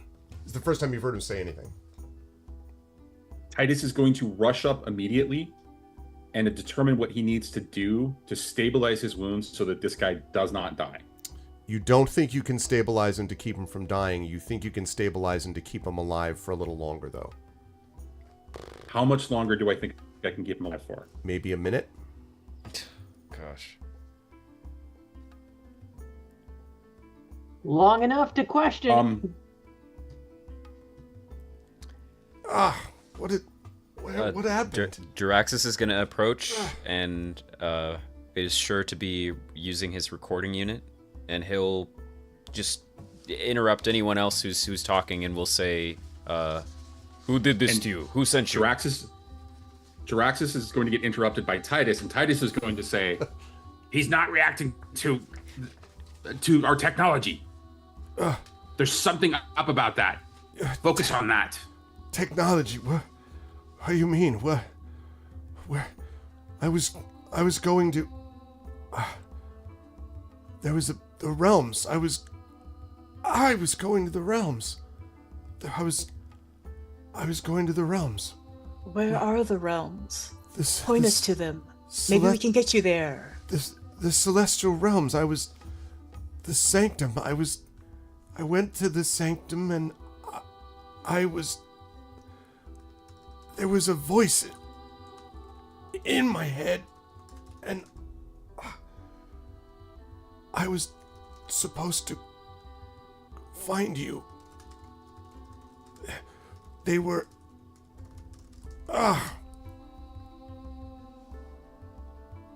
Not dead yet, but not in good shape. Oh, okay. So Who Draxus... sent you? Oh, yeah, go ahead. Who sent you? Voice in my head. Male? Female? Could you tell? It was a higher voice. Doubled. And by the way, Fob, I'm assuming you're there. If you're looking down, the sort of unfocused thing is completely gone. And you can see that you were looking at what looks like a fairly young, the features seem somewhat feminine, perhaps, Twilight elf. And sweat and blood and all that all over the face. But they look up and they're like, Spirit Caller, I was in training, and then the voice, and then Draxus says, have you seen Nihilestri? Heard the name. Spirit Caller also. And then reaches up and like grabs onto probably Fob, I imagine, because Fob is probably the closest, and just says, I'm sorry. And then falls back and expires. Nulls is going to immediately use Speak with Animals to communicate with Gamork. Okay. And Gamork, all creatures burn in the blood. You got hit with that dagger, didn't you? It poked me before I ripped out its throat.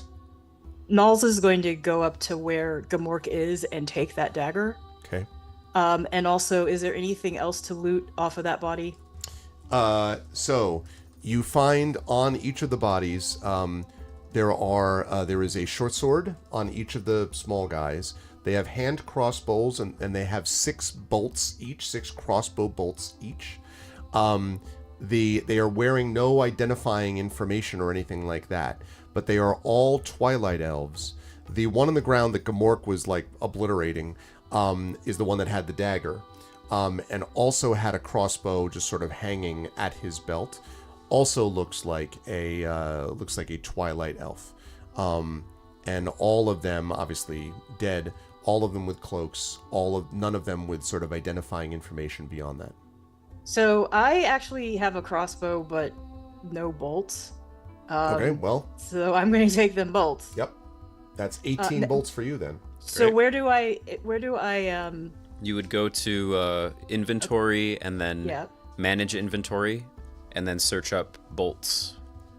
Okay, because I don't see immediately where I can do that. So, Gamork, were you poisoned? It's possible. A coward's move, I would expect. You creatures find ways to win through trickery what they will not through a real fight.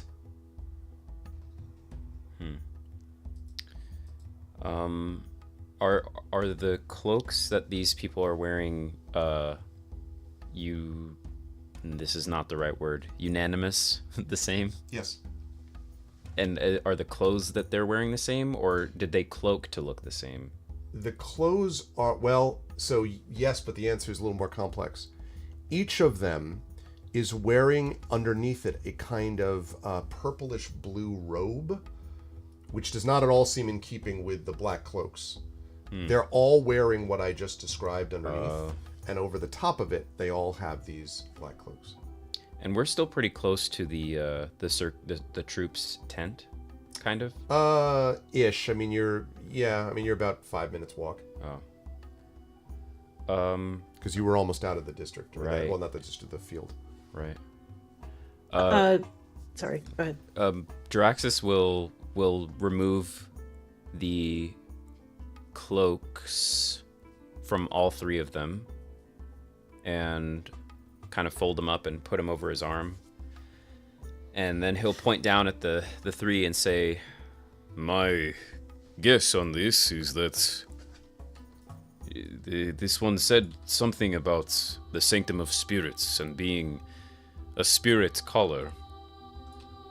These robes look like something a type of spirit collar might wear, and then maybe the cloaks were when they were mind controlled. Someone must have put them in these cloaks and sent them to us."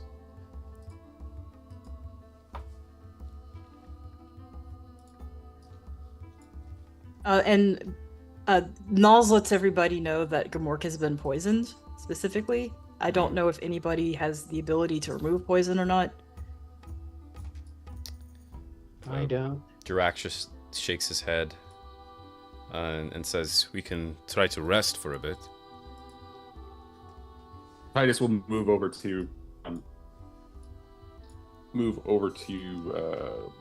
Gamork, holding his hand out just gently, indicating that he means no harm, and then use minor remedy on them. "Oh, okay. And yes, as the end of the poisoning happens, you can see Gamork's breathing eases and sort of like looks at you.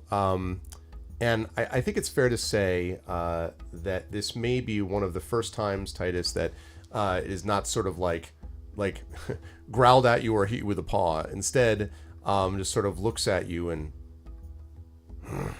slightly bows its head, like just like a nod almost, and then stands straighter, and then says to you, Nulls, "Apparently these ones are interested in finishing you all off.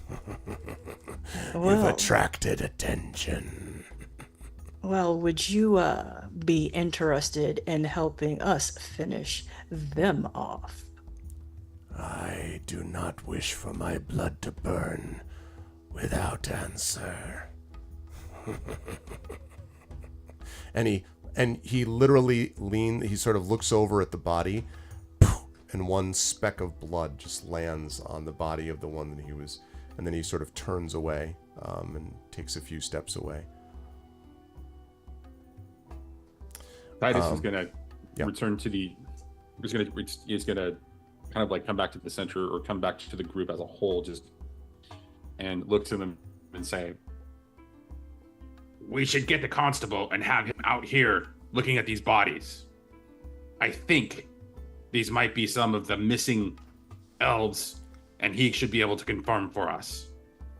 While we do that, I've got a question for both of you, since you have those fancy gadgets on you.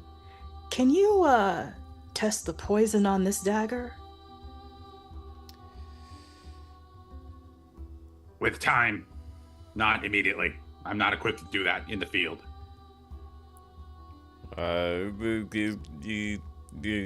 Same. Well, let's tuck this away for further use, shall we? Just make sure nobody catches us with it. I'm also not sure if we can trust the constable, but more so that the constable themselves seem to be under surveillance. So honestly, maybe bringing them out here outside of that building with the weird thing in the ceiling is a good idea. That was my thinking too. Let's see how they handle themselves away from the buildings and how they answer who these people are.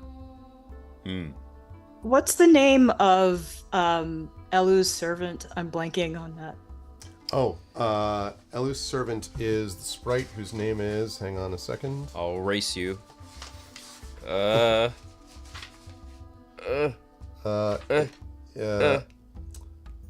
is Rel. Dang it! I just found it. Okay. It is Rel. Do you think Rel could identify any of these people?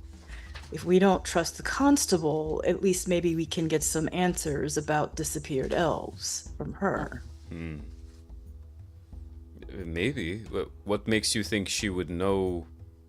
She would know who these people are. She's just the assistant. Well, but she has been keeping up with people disappearing, and she certainly doesn't trust the constable, and she knows about the magic here better than we do. Right. She may know the answers that we can get without having to ask the authorities. The only hiccup with that is that the Whisperwind estate is back across the city, and the constable is right over there. And I point at the bridge that's, 1,000 or so feet away. Maybe a little more, but... We could ask Gamork to go back and find her. Or he could carry me back there, quickly. Yes. Or, are there any of those trees around here? Not here. A lot of fungus, not many trees. Well, do we know what the fungus does? No. Can we try to see what the fungus does? Would you like to take a piece of the fungus and eat it? No, Okay. but I would like to talk to it. I see. I'd like to talk to it. Okay. Because fungus got roots everywhere. That's true. We had this discussion back up in the forest, in fact, about fungal roots. Okay. Well, are you just going to talk to it? So Nalls is going to very carefully walk up to the fungus and say, I don't know if this is going to work or not, but I'll try anything once. Rel, if you can hear me, we've had a little scuttlebutt today, and we're wondering if we may have found some disappeared elves. Can you get to our location and help us out? We'd appreciate it. Goodbye. Okay. You say those things. Where is the party planning to go next? Probably to the constable, I think. Yeah. Okay. Then, as the party, and you're leaving the bodies where they are. That might. Oh no! We should not do that. Yeah, maybe one. Why don't we person leave should Gamork? stay. I don't know about a strangely armored blind direwolf being alone by itself with other people. I think one of us should stay. How about the one who actually can communicate with the direwolf right now? Okay. All right. So Nalls is staying with Gamork. Titus, is that all right with Titus? Because I know Titus is also trying to connect with a. Sorry, you're muted. Somebody's got to stay and somebody's got to go. I'm happy to go. Okay. And so, with the party intentionally splitting itself, no, I'm just kidding. Yeah. Just a party split joke. All right. As Titus and Fob and Jaraxxus head over the bridge to find Constable Bramblestalk, Nalls remaining behind with Gamork and the three bodies, we are going to take our break. I was going to do this earlier, but we were in the midst of a combat. So we are going to run tonight. Normally we would stop at 10:30, but we're going to run here until 10:45, if that's cool with everybody, since we started a little bit later. So we're going to take a 10-minute break. You should take that with us, chat. Take his chance to get up, stand up, hydrate, take a break, take a deep breath, all that sort of thing. You're watching the incredible crew represented by Johnny Pittman, Toya Kristen Finley, Kat Rambo, and Zach Clay, as we are on day 22 of Expedition from the Mysterious Peaks, Shadows, and Twilight. If you like what you see, please cheer, because if you cheer in the channel using the official cheer command, that stuff will go to benefit the players. So please do that. Otherwise, we'll be back with you at 9:45 p.m. Eastern. Until then, everyone, think about other condiment puns, and we'll see you back here in 10 minutes. Hold tight.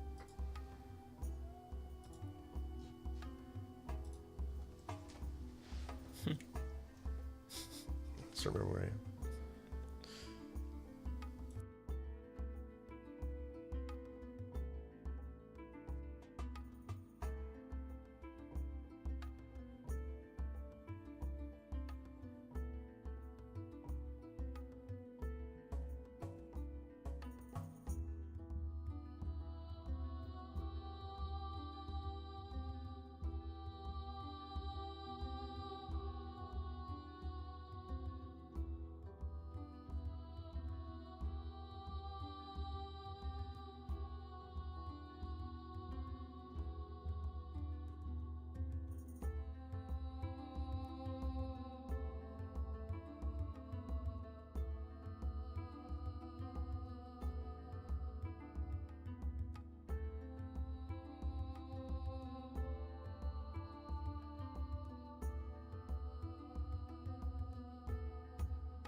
All right. Welcome back, everyone. We are returned and ready to go as we head back over to reveal the crew, and we are back and ready to go with day 22.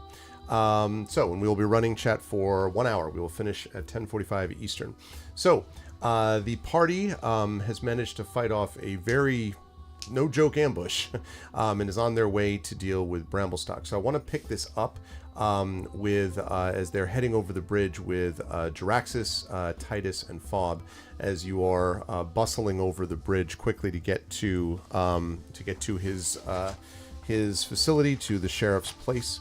And when you get close to when you actually get close to the constabulary, you can see that the outside, which is not a very big building, you may remember, that there is a sign which has been hurriedly scrawled onto a piece of wood and is hanging on the basically the handle of the door.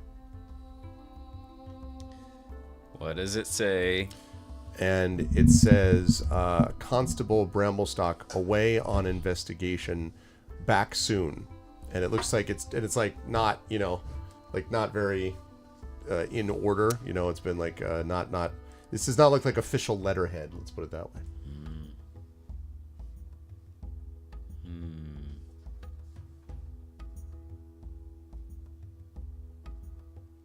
Titus is going to look back to Fob and look up at Fob and Jaraxxus and say, the little sprite? Shall we go retrieve her? It's a bit of a walk back. We could. But we could also... Jaraxxus looks at the constabulary building. Listen, I'm not the type to break into places. But we were a bit, unsure of what that thing was in the room. We could find out. Maybe. I kind of shoot a look at Fob. I'm eyeing the lock. Arv, does this look like a particularly sophisticated lock? I am, after all, a rogue. That is true. It doesn't look super sophisticated. You don't know about the nature of what either traps or alarms might be on it yet. You'd have to, do particular checks to see. The bigger issue is the fact that it is kind of out in the open here. Right? Yeah, that's what, there's people going back and forth. So, you all would have to create some sort of diversion while I picked the lock. Like a bard performing would perhaps do the trick. Or what else is around the constable's area? The constable is basically it's on a bridge between the temple and market districts, and if we go over to look at that, so the temple district the constabulary is basically right around here, right? And the sort of temples and so forth are more up this way. So the Palace of the Primarchs, which is where Elu and her mother Levia have gone, is up here. So where you are right here is basically just a series of small shops and stores and things like that, and a couple of what you think might be like government buildings. There might be an office of the tax surveyor and stuff like that, is what you would say around this area. An alley in back of the building? There is an alley in the back of the building, yes. I would. We could let's just wander through the alley and see if we notice any convenient windows. That's what I'm going to do. Okay. All right. Are Titus and Jaraxxus doing that as well? Jaraxxus says, if we are going to break in, I'm not so keen on leaving Nalik just to wait there while we get up to some trouble. She's just right over there. Should we head back and tell her yes. what's up and get to her? I didn't realize she was not with us. Yeah, she's with Gamork because she was the only one who could. Oh, okay, looking, yeah, looking you're right. after the bodies. Oh, that's right. She's way back. Yes. So you don't want to break in. You want to go back and talk to her. I think that's fine. Works for me. Titus. Yeah. Titus is in agreement. It's just going to go along. Okay. All right. So you turn back around. In the meantime, as you are sort of sitting there, Nulls, with Gamork, Gamork has sort of, sunk to his haunches and is kind of looking down and occasionally just sort of growling slightly under his breath as he looks at the bodies. And then he sort of looks around and looks up in the sky or up at the ceiling that is reflected, and he says, "There's no air down here. Not real air. The pretty lights mean nothing." So is this some kind of spell? Perhaps. I know very little, except that Twilight elves are not to be trusted. They spend their time worried about stars instead of worried about themselves. Now, so it is said. I don't know how sensitive wolves are about their age, but I've never asked. How old are you, Gamork? I am how you would describe a young wolf. I have seen 4 cycles, and yet within those cycles, I was reborn. And you notice, of course, obviously, he is, as he is described, blind. So he's just sort of like, his sightless eyes are kind of moving up and sort of looking, but he almost like, Nulls is sniffing as much as anything else, but somehow seems to sense the star-covered ceiling. And, have you ever experienced anything like this before? I certainly have not. No. I have not felt a place like this before. But I do not like it. Give me open space and air. Not this smell of rot and decay. Rot and decay. Can't you smell it? The Well, smell of growing things, of mold, spores, and other such things. the fungus. If that is what it is, I smelled it in the forest above, but much stronger here. Ooh. We have a pause for a moment. We have a raid from Grimbeard Adventures coming in. I have raided Grimbeard a few times. Thank you, Grimbeard Adventures. Also, hi, Prince Justin. Good to see you, the wrongly ineligible Prince Justin. Good to see you. Thank you so much for the raid, Grimbeard Adventures. I appreciate it. Welcome, welcome.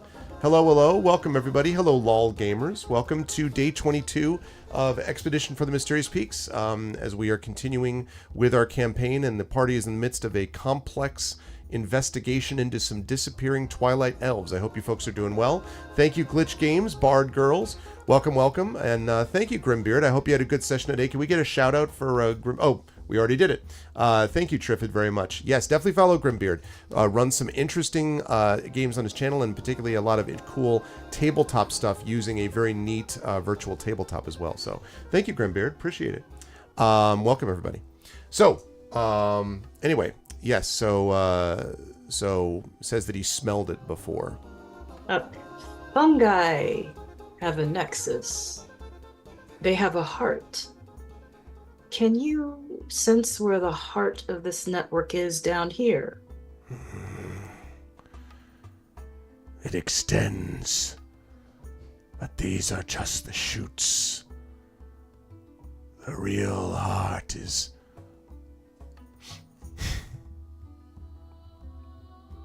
past the water Past the water? There. Up over there is where the feeling of the beating heart is.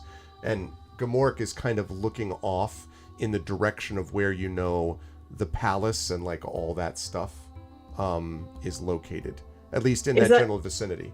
Is that kind of in the area of the Sanctum of Spirits? It's in that general vicinity, yeah. Part of the problem, though, is that everything is to the northwest of you, so it's kind of like everything else. But yes, it is in the direction of the Sanctum of Spirits as well. You've met Rel. Do you trust her? I trust nothing that flits about and willingly lives here. I do not fully trust even you. Well, baby, that feeling is mutual. That is why I have respected you. It is because you are not foolish enough to trust other creatures. So, I have some belief that you are sensible. But these things down here, they spend their time in contemplation of the cosmos. I prefer to contemplate my paws on the earth and the feeling of the dirt between my toes, not the beating heart of a phantom thing. And what if this is just one giant trap, a dream that you can't escape? You are the dreamer. Should you not tell me? At which point you see that, for some reason, the crew is heading back in your direction, Nulls. Well, hello there. Dumork and I were just having a little chit-chat. It seems that he does not trust all the fungi down here. And the heart of it, the network, the brain of it, if you will, might just be in the area of the Sanctum of Spirits.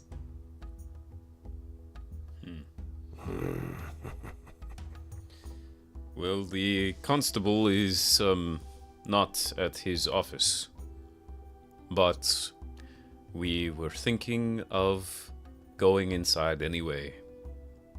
I give a smirk at Fob, and then I look at Malik. I don't know what you think about that.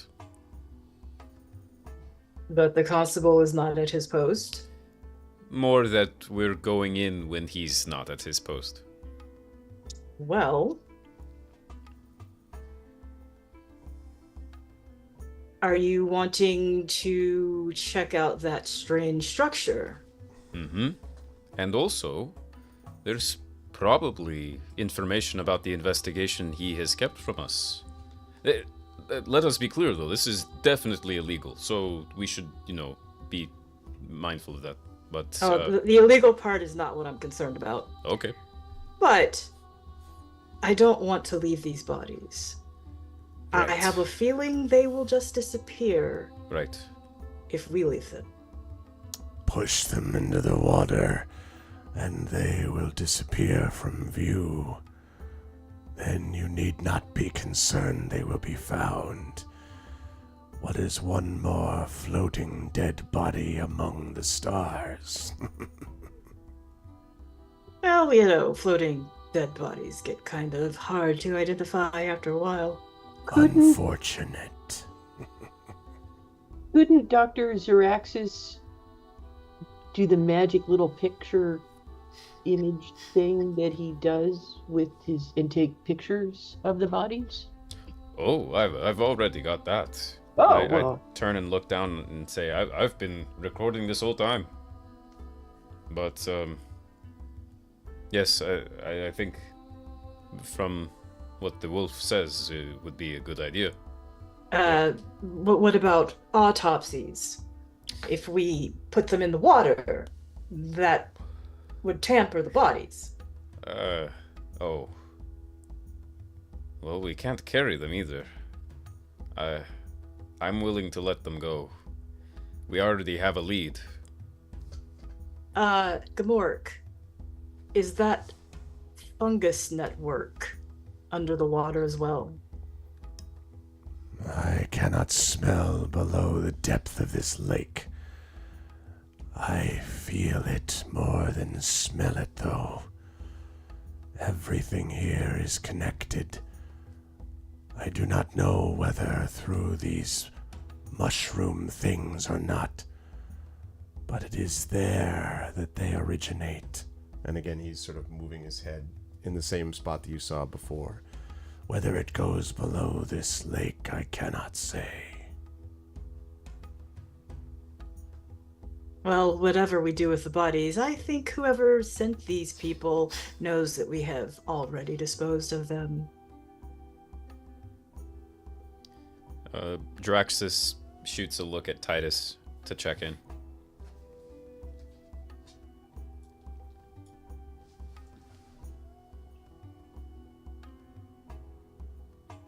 Titus kind of takes in the situation and is breathing really.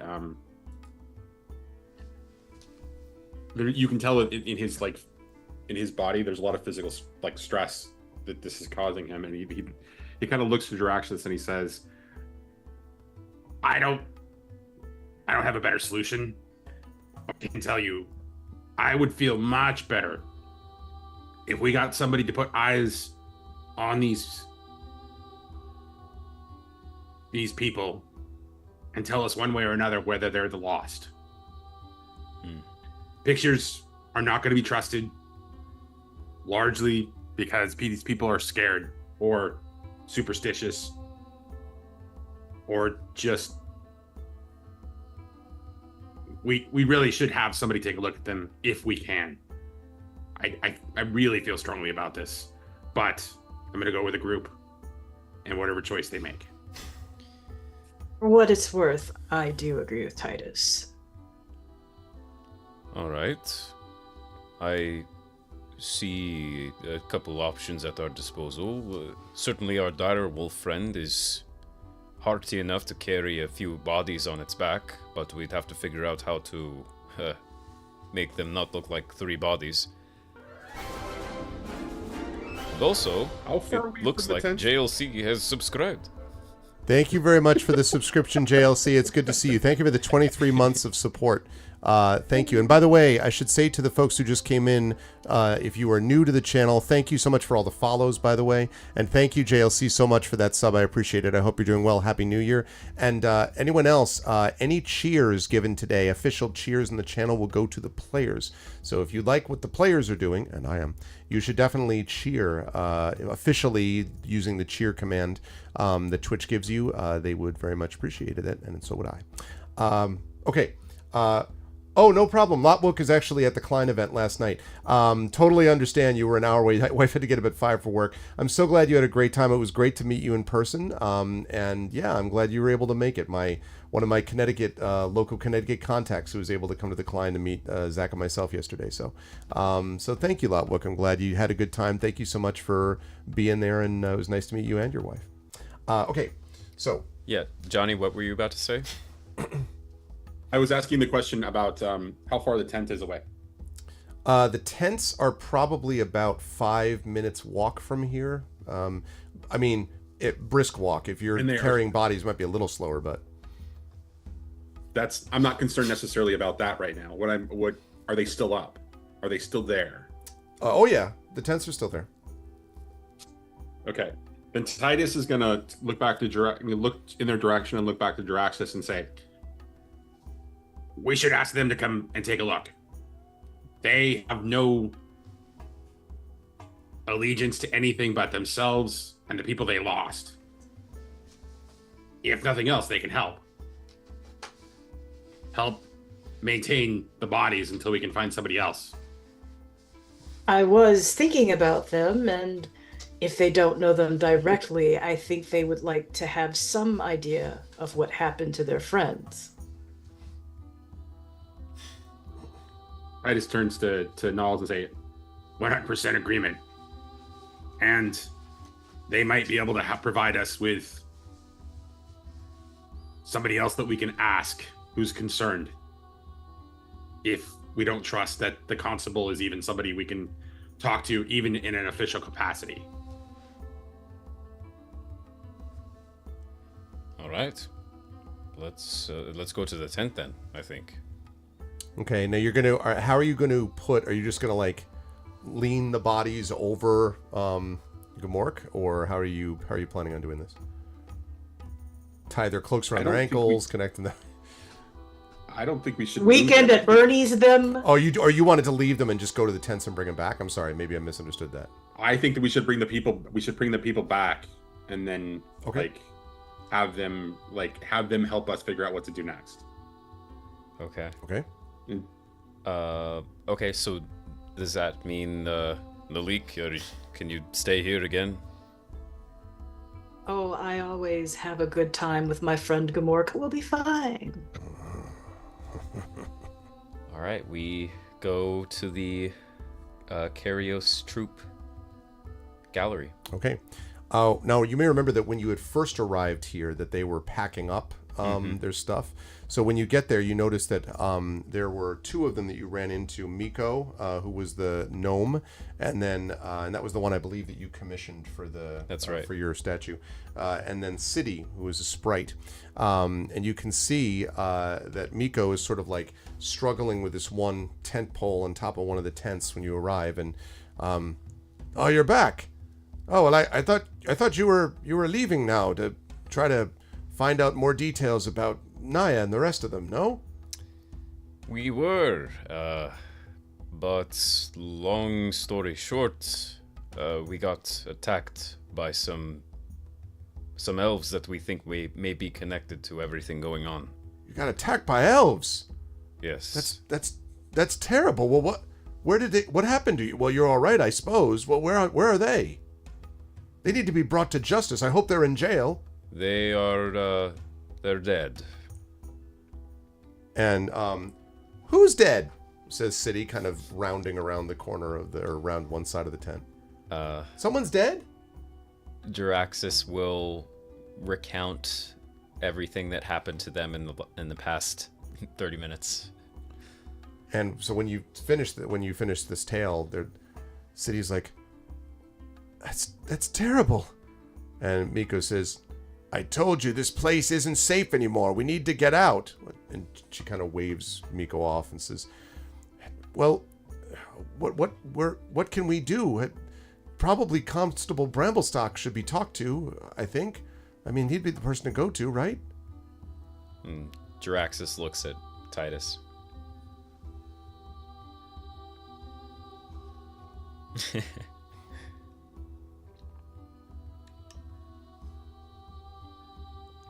Oh, you're muted.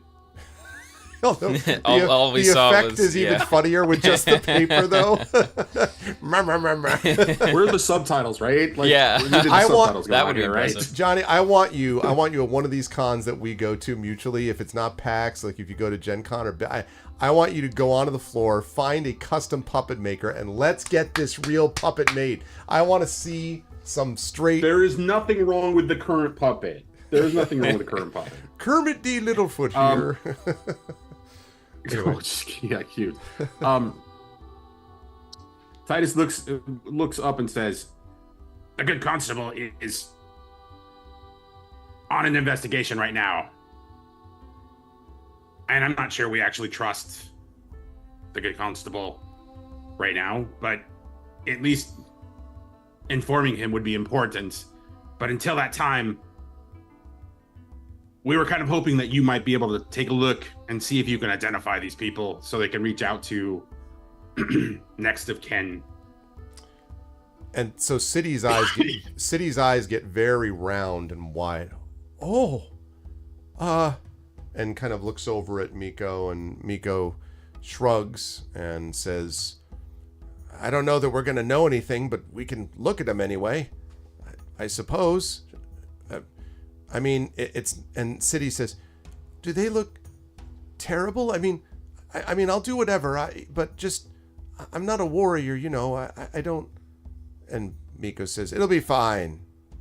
Probably. We'll just show you their faces, I guess. And City nods very solemnly. City looks And very much like Toya's dog right now, actually. That's really perfect look like Toya's. Like, it's very perfect. Okay, I think... Titus will speak up and say before they all begin to move off. Just so you know, we're traveling with a rather large wolf, so please don't be alarmed. And don't approach him. Yeah. And so City kind of looks around, and Miko just shakes his head and is like, should have been out of this camp a long time ago, and mumble, grumble, and sets off with the rest of you, with City flitting behind. And within only a couple of minutes, Nalls, you can see the rest of them returning with Miko and City flying along behind. And when they get close, you can see City kind of slows down and just sort of, is that them? And Miko says, well, it's not anyone else. And kind of walks over a little bit and then kind of looks at the three faces. No, I don't. They don't look familiar. They're just... There's thousands of Twilight elves here. I don't recognize these. And come on, City. Do you know any of them? And City kind of flits over. No, and then she says, oh, but wait, is that... And she points down at the clothing. She says, is that blue? Under the cloaks. you took the cloaks off, right? Yeah. They're all wearing... Well, those are spirit collars. All of them. And Miko says, why would spirit callers be here? I mean, there's been more of them around, but they all hang out near the sanctum. I don't know, but that's what they are. You were attacked by spirit callers? Yes, and what are spirit callers? And she kind of gives you this sort of incredulous look, and then Miko says, well, they're pretty new here, remember? She says, oh, well, I suppose that's true, yes. Well, the Twilight elves down here, well, you see, they believe that they are trying to reach another plane, the plane that they came from, and they have the power down here of this spirit magic. They use this power from these primordial spirits, the spirits that are all around in the environment that you can see. And many of them, well, the spirit callers, they specialize in this magic. And they recruit some of them into their ranks when they're really good at it. You know, like Naya wanted to be one of those. She was always really empathetic and connected with people, and they thought that she might be good for it. And so you have to, if you want to do it, you have to train and then become a member, and then you become part of the Order of the Spirit Callers. And everyone down here loves them because they're the ones that make it possible to, well, keep things safe, I guess, and to keep everything, well, the stars lit and the sky above. And at this point, Nalls, this is just at the very end of your Speak with Animals spell, I would say, with Gamork. But Gamork can say, to delude themselves. But of course, all that they hear is just like, you know. City. Yeah. The spirit callers, do they ever talk about hearing a voice? Oh, I don't know. The spirit callers, well, usually what happens is they go for training, and then after their training, they come back. And I don't remember them talking about voices. I've spoken to a few of them. They're all pretty nice. And Miko says, nice if you want to spend your time talking about anything other than where you are. Sometimes they walk around in our tent and they look at some of the art, a spirit caller, and they'll talk about how it reminds them of the fabric and the weave and all this stuff. And I ask them if that means that they might buy something. They just look at me like I don't know what I'm talking about. I don't know. And you said that they keep the lights on, they keep the stars shining above their heads? Yes. How was this city running before the spirit callers? You said that they are relatively new? It was a Oh, they've been around for a while. But this used to be just before everyone came here, it was just sort of a dark, empty cavern, and some say that there were monsters, creatures down here too. When the Twilight Elves got here, they cleaned it all up, and they made it, look all pretty and nice, and they ate it so that it reminded them, I guess, of their home with the stars above, and that's what they did, and then they since then have been in touch with nature. It allows them to speak sometimes with some of the trees, and allows to provide food for the people down here and all that kind of thing. I think they have a name for this realm.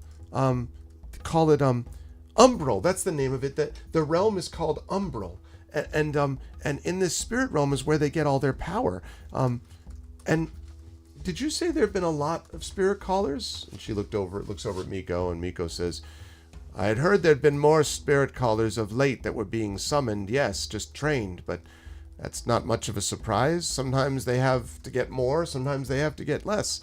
They need to keep the numbers at a certain level. But they almost never come down here, like I say, and when they do, it's just to look at art and talk about the stars. But I don't know these ones specifically. If they are spirit callers, well, that's not the way they used to do things. Certainly not. They, the last one that we spoke to before she perished seemed like she was in a stupor of some sort, like the attack on us was not even their intention. Well, maybe they finally lost it. That's what happens when you spend your time thinking of everything other than where you are. And City says, Hush, Miko. You're not exactly like that. If you were so practical, you wouldn't be an artist. And Miko's like, if I were practical, I wouldn't spend time with a sprite. Well, that's interesting, though, because our direwolf friend here said something much the same.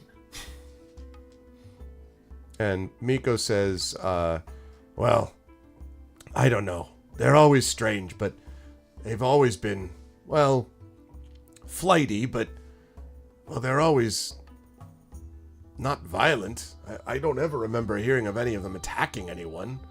And City says, no, they wouldn't attack anyone. That's not how it works. I've never heard of any of these people attacking anybody. That's strange. Maybe they just, I don't know, weren't cut out for it? They snapped? I think I've heard enough. But I look at everyone else.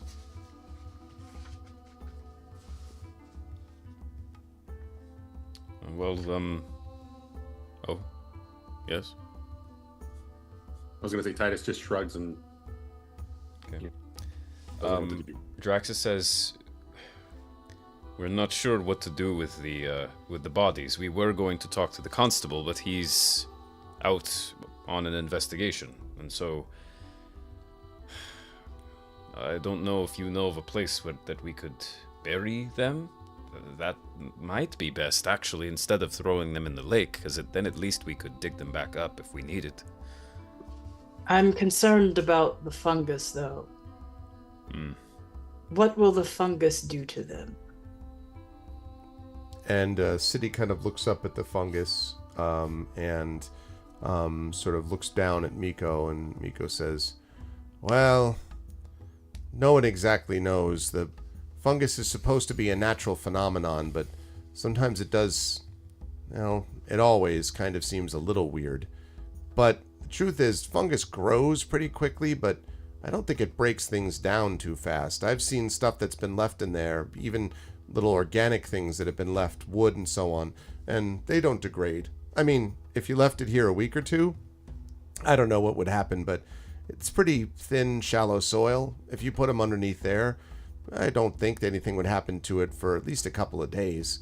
Of course, you'd have to bury them and hope that nobody saw you putting these bodies, because then they might think you killed them, and I mean, I guess you did actually kill them, but Gamork.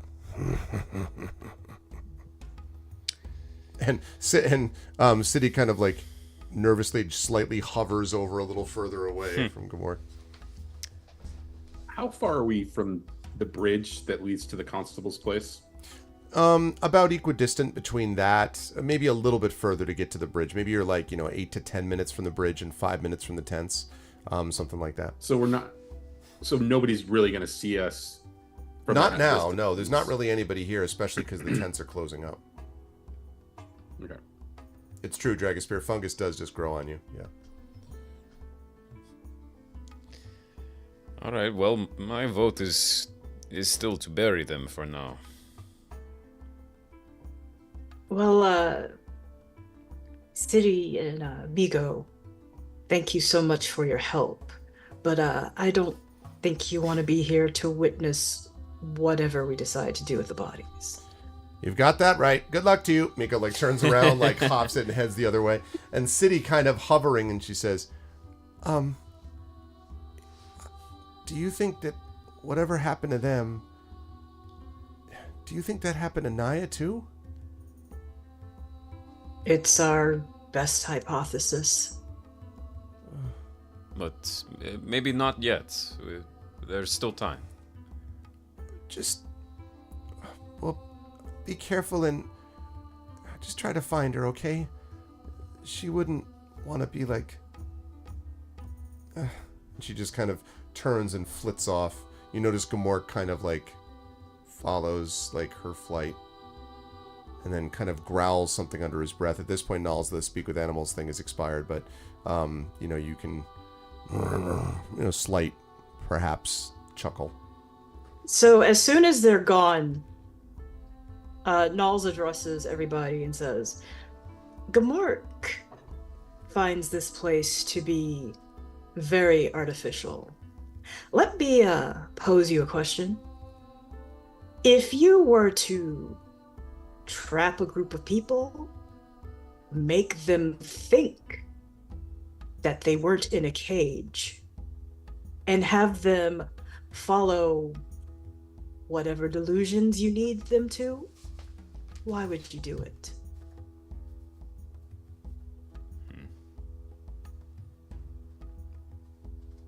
Well, it seems as though they're trying to get back to this umbral place. And also they're, if this is tied with the murders, then there are people dying. And so that begs the larger question of, sure, if you're not only caging people, but then also occasionally killing some of the people you've caged. I don't think we know enough yet, but... Well, this fungus, Gamork seems to think it's very similar to what we experienced in the forest, and I'm inclined to agree with him. That voice, what if it was the voice of that individual that we faced? Oh, the one that yes, when I traipsed about in some mushrooms, I remember that.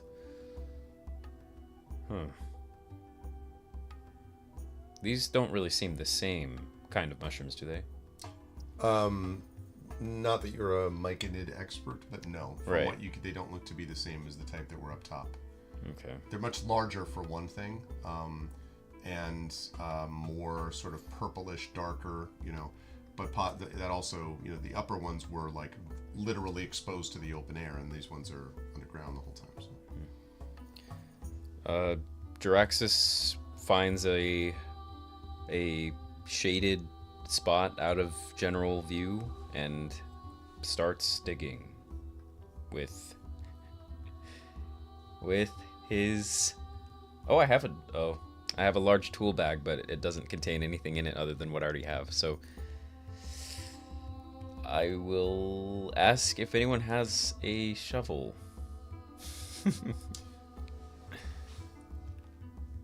Bob has no shovel, but will help dig. Okay. So if you start to dig, can you dig it? Exactly. As Fob starts to dig, Gamork kind of, and he sort of shakes, and it's basically his paw sort of feeling, and he pads close, Fob, to where you are, and kind of puts his paw down on the ground so you can feel what you're doing, and then almost kind of sort of bumps you out of the way, like doesn't attack you at all, but just sort of bumps you out of the way and is like just, digs at this ridiculous pace, like just dirt flying up behind until within maybe a minute that this, there's a pretty good sized hole, and then turns and sort of looks at or like in your sort of with its sightless eyes looks in your direction, Fob, and is like and then sort of pads away. And yeah, go ahead. I'm going to say after Gamork, yeah, well, I started it for you.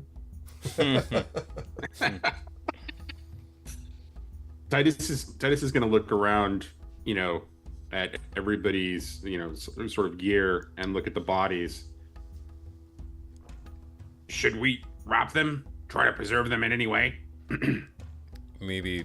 I've got a blanket and some other things that I can use to wrap one of the bodies. Okay. Maybe I keep one of. Well. Why don't you wrap them in the cloaks? I was thinking, is there any reason why we might want to keep these cloaks and act like we are one of them at some point? Oh, that's an interesting idea. I like that. I like that a lot. All right. I won't go so far as to take off all the robes and everything too, but the cloaks at least. As long as there's no enchantment on those things. Hopefully not. What's an enchantment? Well, very much like a spell, it kind of lives within an object, and when you come in contact with it, it can control you. Oh. I'm glad there's not one my size. And so I guess we'll keep the cloaks, and I have a bedroll, and Titus has some stuff, so we'll use some blankets and bedrolls and stuff to kind of stuff the bodies in and bury them and put the dirt back, and then we should put a rock on top of the grave so we can find it later, just in case. I mean, I know it's a big hole in the ground, and let's be clear that there'll be a mound, but maybe, Yeah, we put a rock. Okay. You can do that. And it's pretty quick, given the sort of lightness of the soil. Okay. I'm gonna look expectantly at Knowles. And when Knowles says nothing, I'm going to say, aren't you going to sing them a song? Oh, you want me to carry them home? Yes.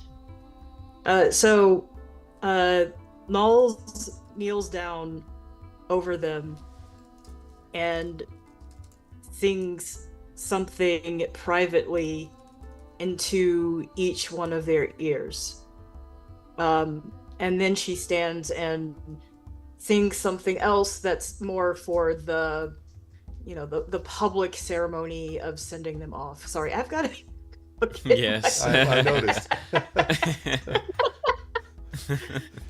She's very moved by your claim. I mean, yes. But because if I could think of something, I would sing it right now, but I can't. But basically, to the effect of that, we are wishing that they return to their ancestors in the stars of the umbral realm. That's great. Okay. All right, should we break into a constabulary? Yes. All right. And we head to the constabulary.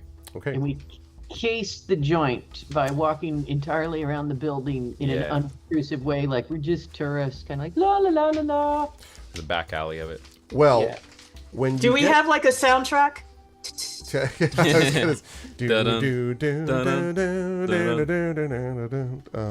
Yeah, so, well, the thing about that is, before anyone wants to case the joint, you might want to know that when you get back to the constabulary, the sign is gone. Oh, poop. Ah. Something happened? He's back. He's back. Well, shall we talk to him now? We buried the bodies already and everything. Now he's gonna be like, I want to see them, and then we go back and we gotta dig them all up again. And But you have the things, the little things with their faces captured in your box. I do, but do we want to show him the technology? I don't think he'd respond very well to that. Oh, well. I think we need to take him back out there. Case. If... I'm sorry. What? You, Titus, you just stopped suddenly. What's going on? I'm sorry. I thought I heard Bob speaking. No. Sorry. We should take him back out there. I know it's a lot of work, but if we can't trust him to trust our technology, then yes, he needs to be out there. I don't think we're going to get the kind of response we want, but we'll know what pressures are going on under him and who he actually reports to if something's going wrong. Oh, I'm sure he'll report with a quickness. That's what I'm counting on. You wrapped those bodies in perfectly good blankets and bedrolls, and we buried them, and now you want to dig them back up. Is that what? Am I hearing that correctly? He's welcome to dig them back up. He can do that labor. Or he can have his... I don't know. But Minions. He should see them. Right, there you go. Minions. Deputies. Lackeys.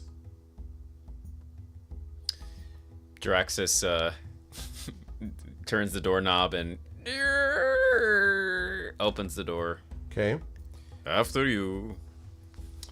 When you enter the room, which is much like it was before, with this desk, there is a large leather-bound, or some kind of, you think leather-bound, but some kind of book that's at the top of it, and is currently closed. But you do not see, this time, Bramblestock behind the counter.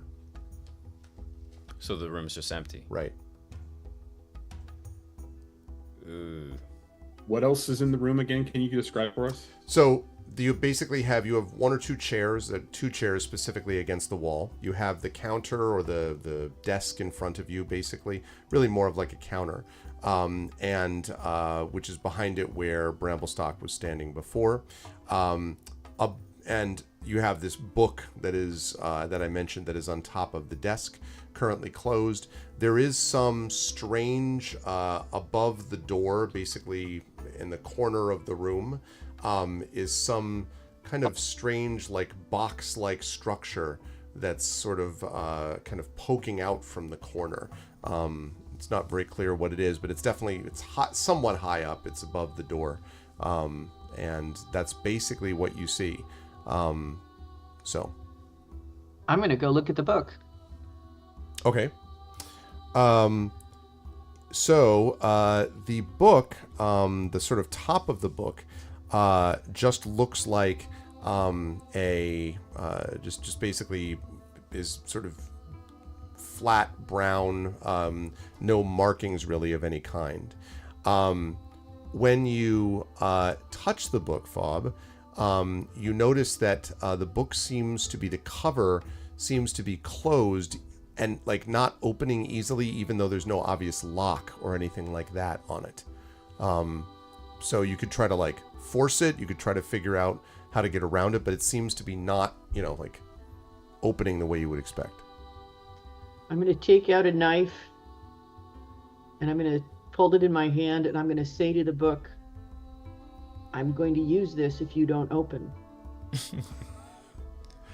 Trying to think about an intimidate check on the a book.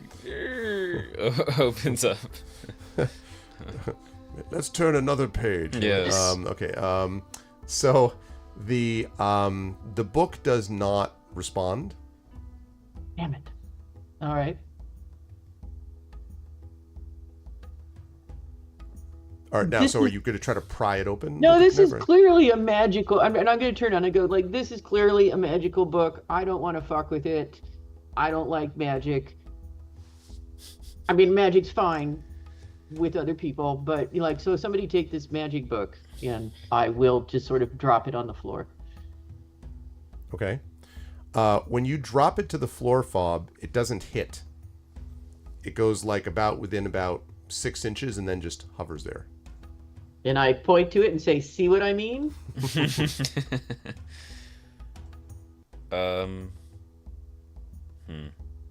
Now, no one's tried. The only thing you've tried to do is just open it normally, but no one's tried to do any other checks or anything else on it yet. Jiraxis is gonna look up at the thing in the ceiling.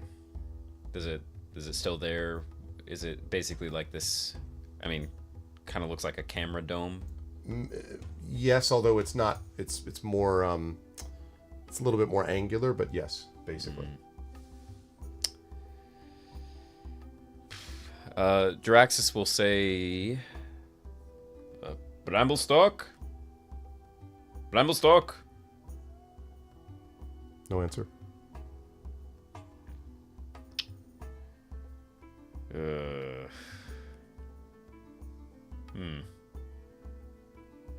And then he'll sort of whisper and say, I'll stage whisper here.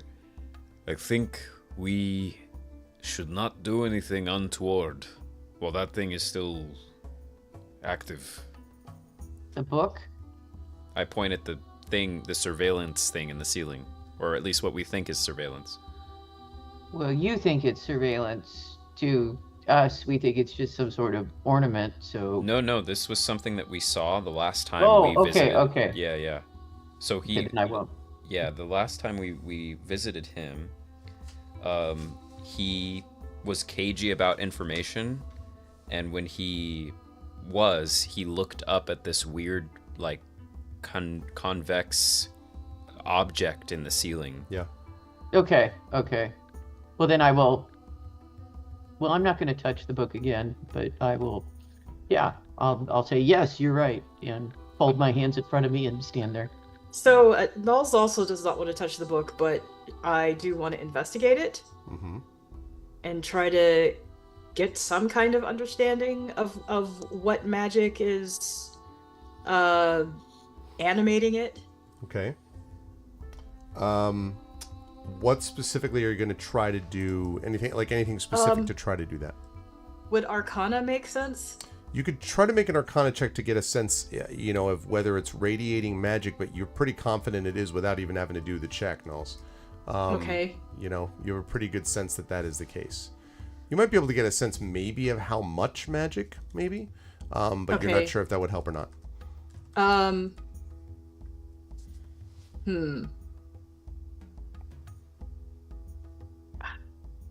trying to think of what would make sense. Because, well, here's specifically, I would like to know, like, who uses that book? Who wrote the book? We don't know what the content of the book is. Because we tried to get, like, a peek before, and it failed the last time we were here. So I really want to know what the content is, and I don't know, like, what skill would be best for that. Maybe would history? I don't think history would work. Yeah, I mean, right now the physical issue is opening it. Right. Presumably. So would just straight up investigation work to see if there's a way to open it? You could do an investigation to see if you can notice something, sure. Or would sleight of hand make sense to see if I can, like... If you actually wanted to try to open it, yes. Yeah, sleight of hand? You could try that. Sure. All right.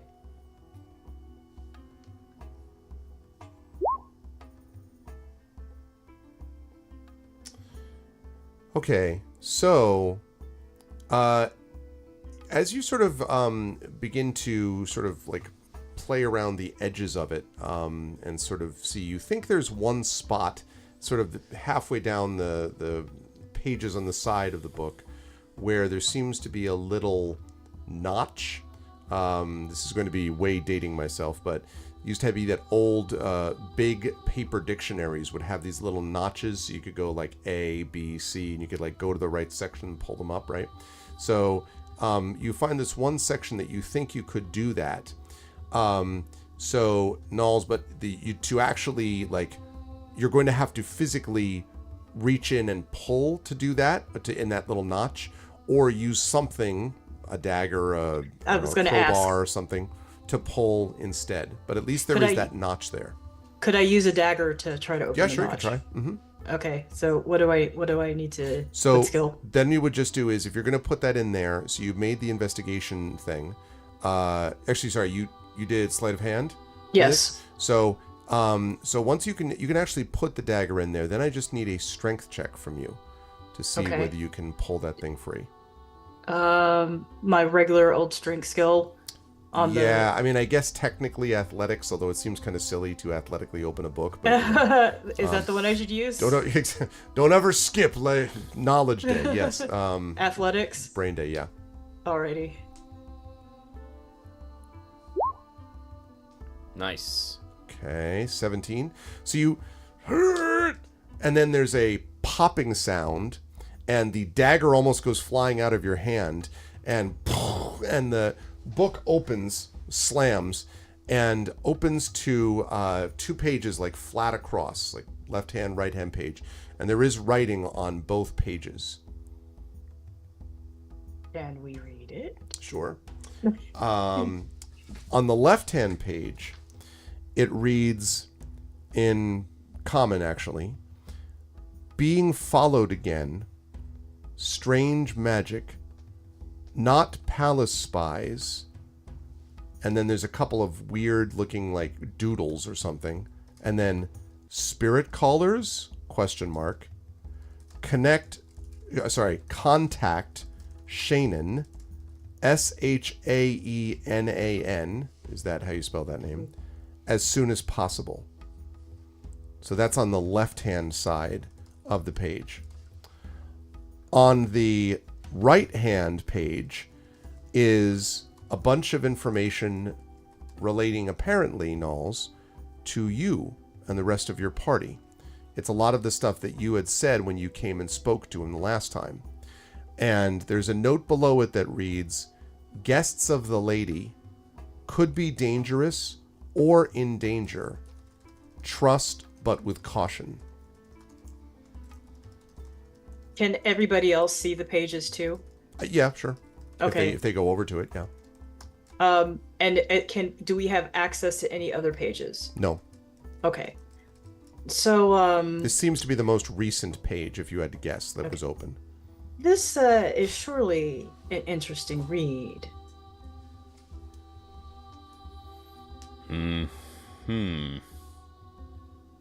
This another time this Shaenan has been mentioned at the sanctum. He already told us to try to find her. Well, at least he seems to trust us, at least for now. Right. So, perhaps we don't show him the bodies. Well, why would we not show him the bodies if he does trust us? Well, he's teetering between the two. Maybe we show him... Well, what if we get him more evidence first? He did tell us to go talk to Shaenan. True. And also, he's not even here. Yes, that is also concerning. You suspected that he would be here when we returned.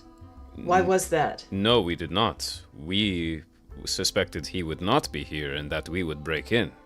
Right, but when we got here... right. here, you thought he was going to be inside. Yes. When we first went, there was a sign on the door that said he was out investigating and would be back. And now that sign is gone, the place is unlocked, but he's not here. What if he did not leave that sign? But then who would have taken it? And then unlocked the door? Is there a deeper part of this office, like a trap door or another door, or? Not one that's evident. You could try going behind the sort of counter desk area and see. You'll still be in full view of the thing up in the corner, but you could certainly do that if you wish. Jaraxxus, I mean, we've already done questionable things in front of this thing. So Jaraxxus is just going to... It's not low enough that I could touch it by just reaching up, I assume. The thing up in the corner? In the ceiling in the corner? No. So Jaraxxus It's not like 20 feet up, but you would have to like... Jaraxxus gets a chair or something to prop himself up. Could do that. And I will against the wall. Stand on it and touch this thing and use the prime technique, analyze device.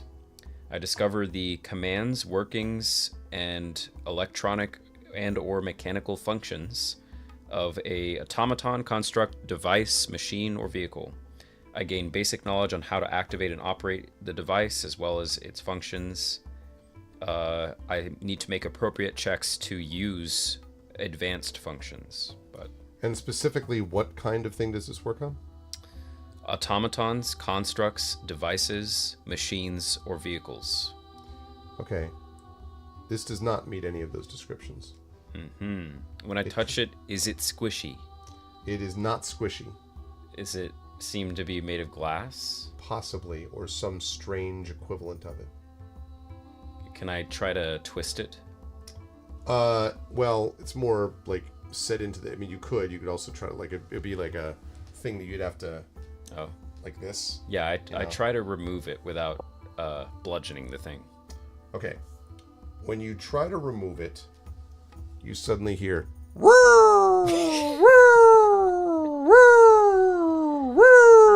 It's Gamork. No? Okay. And Gamork like is growling like heavily. Like whoever's standing closest to the door, which might be Fob after the whole situation with the book, Fob, outside the constabulary you hear woo, woo, woo. We should maybe get out of here. Sorry. And that's where we're going to bring our session to a close. No. All right. Yes, although it's going to be a lot of fun to start. This will be very, very easy that we can actually start at the very beginning with a woo, type of thing.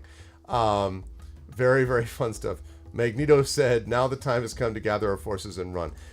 It's the Popo, oh no. We shall see. We shall see. Interesting, though, because the investigation is definitely thick. I mean, first of all, you all did a good job at managing to stand up against... These were three that were kind of punching above their apparent weight class because you put the two of them together and those ones were deadly. Two of you went down in that fight at different times, but fortunately you were all able to hold things together. Titus with some clutch healing in there as well. Jaraxxus with a major beam. And Fob and Nulls both. The Thunder Waves are really good. The Fob was like, multiple times with the fangs, with the hungry jaws. So everyone was doing their job, but man, they hit like trucks. And then once you defeated them, when all of a sudden you're like, well, wait, this one claims that they weren't even under control of their actions. Well, now we've stepped up in class even a little bit more in terms of the complexity of this. So the plot thickens, and even though you've gotten more clues, who knows where those clues are going to lead. I am going to start with the gentleman at the bottom right, who is actually to my left, but the bottom right of your screen. And that's Zach Clay. Zach, good stuff today from Jaraxxus. Some very good sprite beams in there. The symbiont mark was very big too. And then the interrogation, which all of you participated in, but sort of gathering all that information is something that had to be sort of addressed. And I thought it was really interesting that each of you were picking up your own little clues about something weird about what was going on with the way that they were fighting and how your attacks were or were not affecting them. And that also may have something to do with the overall investigation, how you put it together. So, and then, you touched the thing, started to unscrew it, and all of a sudden, I shot the tried sheriff. to unscrew it and screwed us. I shot the sheriff and did not shoot the deputy. Yeah. How did you feel about today's session? Where will the fine folks find you next? Felt great. Cool to be right next to the DM for it. In the It's studio? cool. Yeah, in Winco Studios. And but no, a lot of fun. But the investigation, the mystery progresses. I liked interacting more with City and Miko. They're always cool, and the combat was good. Very, like on the edge. I mean, there was a point there where I think it was Fob that was at 2 out of 3 failed saves. Yep. So that was terrible, but also exciting. And so yeah, the drama's ramping up, and we have a lot of leads. We just have to find answers, it seems. So yeah, exciting stuff. The people will find me here, not here again probably, but back on the West Coast, here for Mysterious Peaks, but also for our vocalist, where we've started doing the Banner Saga 3, which has been a lot of fun, voicing characters for that. And then also on my own channel, where usually every Thursday I stream the Divinity Original Sin series with my friend Maddie, which has been a lot of fun. And then in other places soon, all over, that I can't talk about yet, but things are happening. Exciting, cool, crazy things. So yeah, that is me. Yep, can confirm. Actually, and it is true that you might see Zach for part of Tuesday. Oh, So yeah. You might be alongside. That's right. Riding shotgun for that. So, but we will see about that. But thank you, Zach. Always a pleasure. Good stuff today. It was also a pleasure to have Kat back with us in the role of Fob. And this is as much, I think, because jokes aside, Fob obviously is quite effective in combat most of the time. This is the first time that I think Fob has gotten hit that much with these like super, like organized fighters who also apparently didn't remember, at least the one didn't remember being organized fighting, which is a troubling combination, it seems to me. Especially since Fob knows something about rogue-like fighting and sneak attacks and things like that. So all of that may seem to have some uncomfortable resonances for Fob in terms of like, that's being used on me type of thing. Well, how did you there's feel a reason why Fob hides a lot. Yeah. And it's usually ineffective, but didn't want to do that when what was happening. Yeah, that was scary. I actually was thinking, wow, what if Fob dies? Because 2 failed death throws is pretty serious. Glad that we made it through. Always a lot of fun. I thought that was, tremendous fun. It always is. So. Good stuff. Where will folks find you next? Oh, where will folks find me next? I'm sorry. Online. I'm always online. And I'll be at the International Conference for the Fantastic in the Arts in March. Oh, nice. So, Down in Orlando. Good stuff. Yeah. Good stuff. Well, thank you, Kat. It's good to have you back with us, and Happy New Year again. Moving right up to the top right, Toya, Nulls also knew the experience of entering negative numbers although the first time for you, having to deal with that situation. But then also had, as always, the Nulls Gamork interactions are always, awesome fun to be a part of and to sort of see sort of laid out. And then also you've had this suspicion about the fungus, the voice from the woods and stuff like that is also sort of tied into things before. But then also the fact that it's clear that there's something going on that everyone else has picked up on as well. Something larger. And I loved the question that you asked Gamork about do you sense where all of this, not just specific to the fungus, but like where's the beating heart of all this thing, if it is all sort of part of this. And that you kind of as the dire wolf whisperer, so to speak, have been able to gather some interesting information from Gamork, which may also be incomplete, right? I mean, Gamork is not, does not have all expert knowledge, but can certainly feel and sense things, which Nulls always take seriously. And that means that there's an extra bit of sensory detail, let's say, that you're able to get as a part of this. And also a good thunder wave to begin, even though it meant you immediately were the target of the ire of these creatures. So how'd you feel about today's session, now that you have survived it, and where will the fine folks find you next? Did not love almost dying. No, can't blame you. Yeah, but I mean, whose fault was that, though? The bad guys. Their job. I'm just the messenger. Yeah. Okay. Yeah, I also enjoy interacting with Gamork. I think Gamork is very wise, and Gamork should not be dismissed in what he does sense, even if, it might come out as a riddle because, he's an animal and instinctual. He senses things that nobody else can, even if it turns out to be magical or whatever. And clearly he seems to be a lot older than we might know, because he did say something like he was 4 cycles old, but who knows what a cycle is for him?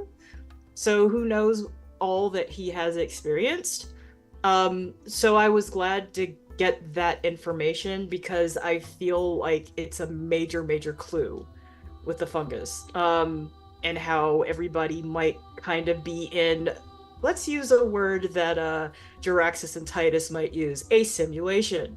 So that was kind of cool to find out. And also, I really enjoyed, that last bit in the constabulary, even though, Jaraxxus gets into stuff. He did say he would. Sorry. He would be getting into more stuff. Sorry. Getting into more stuff. But anyway, yeah, that was a lot of fun. I'm really liking the kind of detective work that we have been doing. Where will I be? I lurk on the interwebs, so I'm not that easy to find, but if you'd like to check out what I do, you can go to schnoodlemedia.com, and if you're interested in writing for video games, buy my books. That's what I'll say.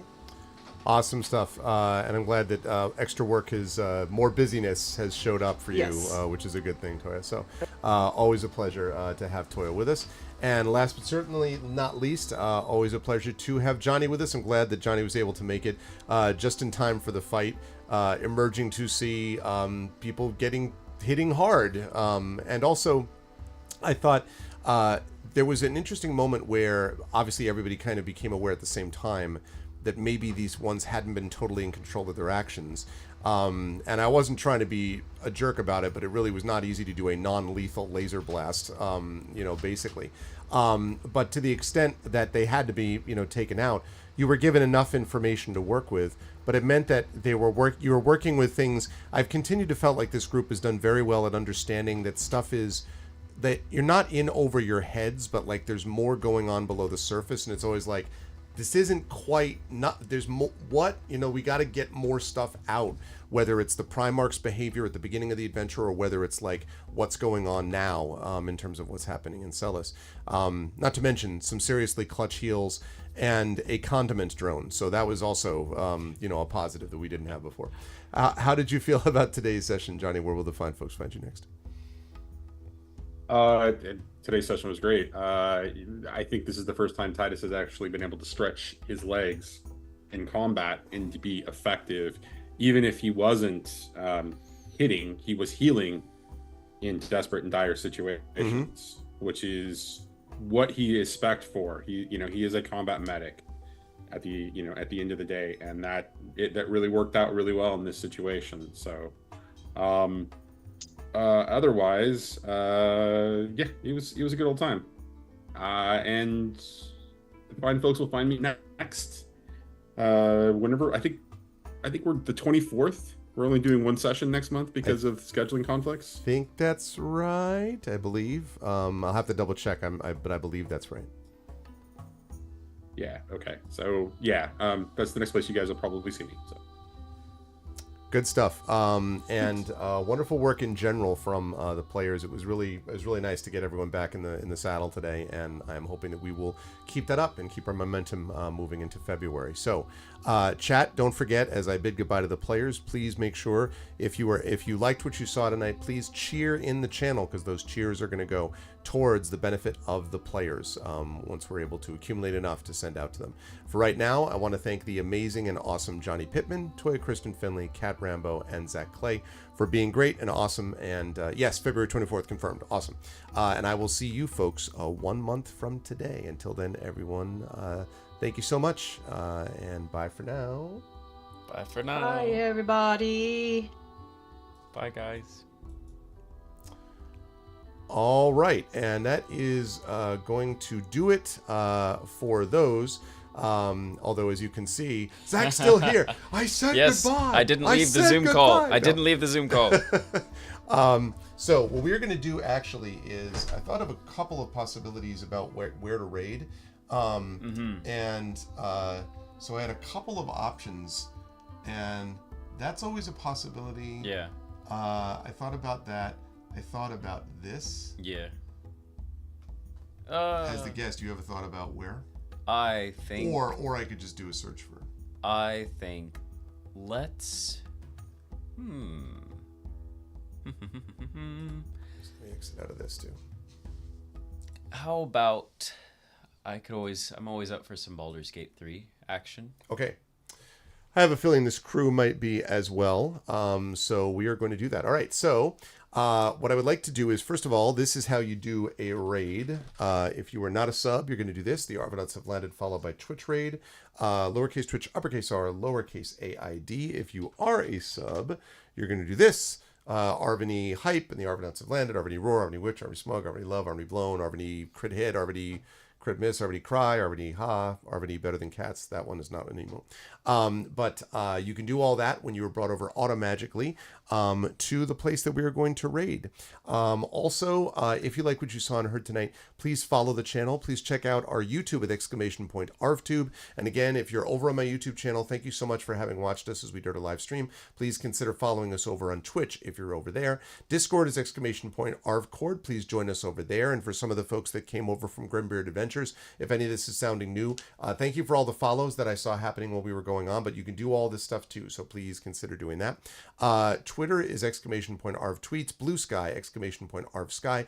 Website, arvaneleron.com. Financially, !ArvShop is the merchandise area. We can get stuff like, for example, I'm going to have hopefully stuff relating to things like this about Expedition for the Mysterious Peak soon. You can already get Eberron Oracle of War stuff there. You can get Shire Adventure stuff there. You can get General Channel stuff there. So we've got some merchandise over there that's cool for you and helps the channel. The Patreon right there, !ArvTreon, really helps us out too. It's what allows us to commission this awesome, amazing video that you're about to see again as we do our little outro and that music, and allows me to do things like pay the vocalists and stuff when they're on. So that all helps with the Patreon. This is great. I should just have like you and like do like a 3D version of you so you could just continually do that all the time.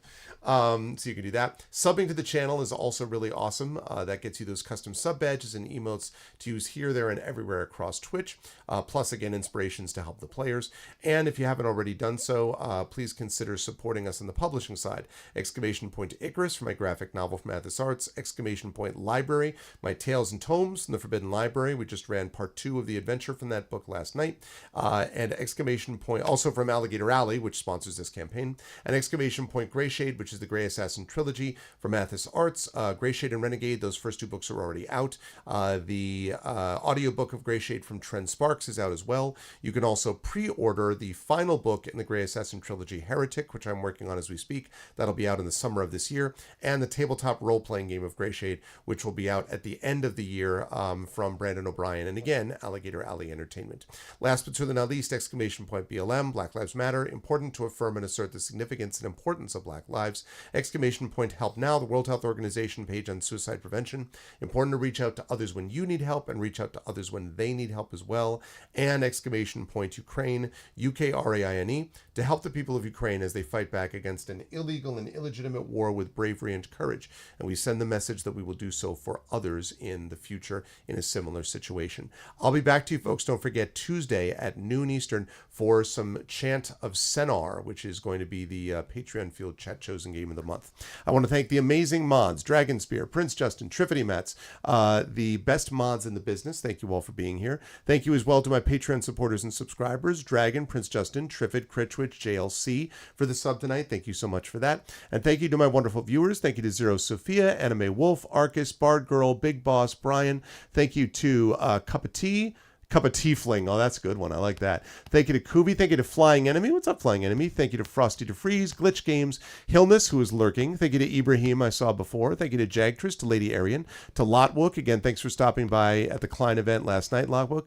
Thank you to Luffy. Thank you to Manic. Thank you to Mark, to Mistress, to Mrs. Dunsel, of course, who's lurking. Same with Nonstop. Thank you to Regress. Thank you to The Spicy. Thank you to Tybrow Games. Of course, Video Store Cowboy, Yo Sharpia. Thank you so much again to Grimbeard Adventures for the raid. We really do appreciate that. You should follow Grimbeard Adventures. And last but certainly not least, thank you so much to the wonderful players. Thank you to Johnny Pittman. Thank you to Cat Rambo. Thank you to Toya Kristen Finley. And thank you to this guy, to Zach Clay, here and in person. By the way, Generation GMs, we're recording a new one of those tomorrow. We've got shorts and long videos out already. So if you haven't done so, go over and check out Generation GMs on YouTube. Follow us on Twitter and Blue Sky if you want more DMing and GMing content from the two of us. Otherwise, thanks everyone for being here. Much love, and I will see all of you folks on Tuesday. Until then, as I always say, everyone, please be good to each other. And thanks to Alligator Rally for the sponsorship, and thanks to you for watching. Bye for now.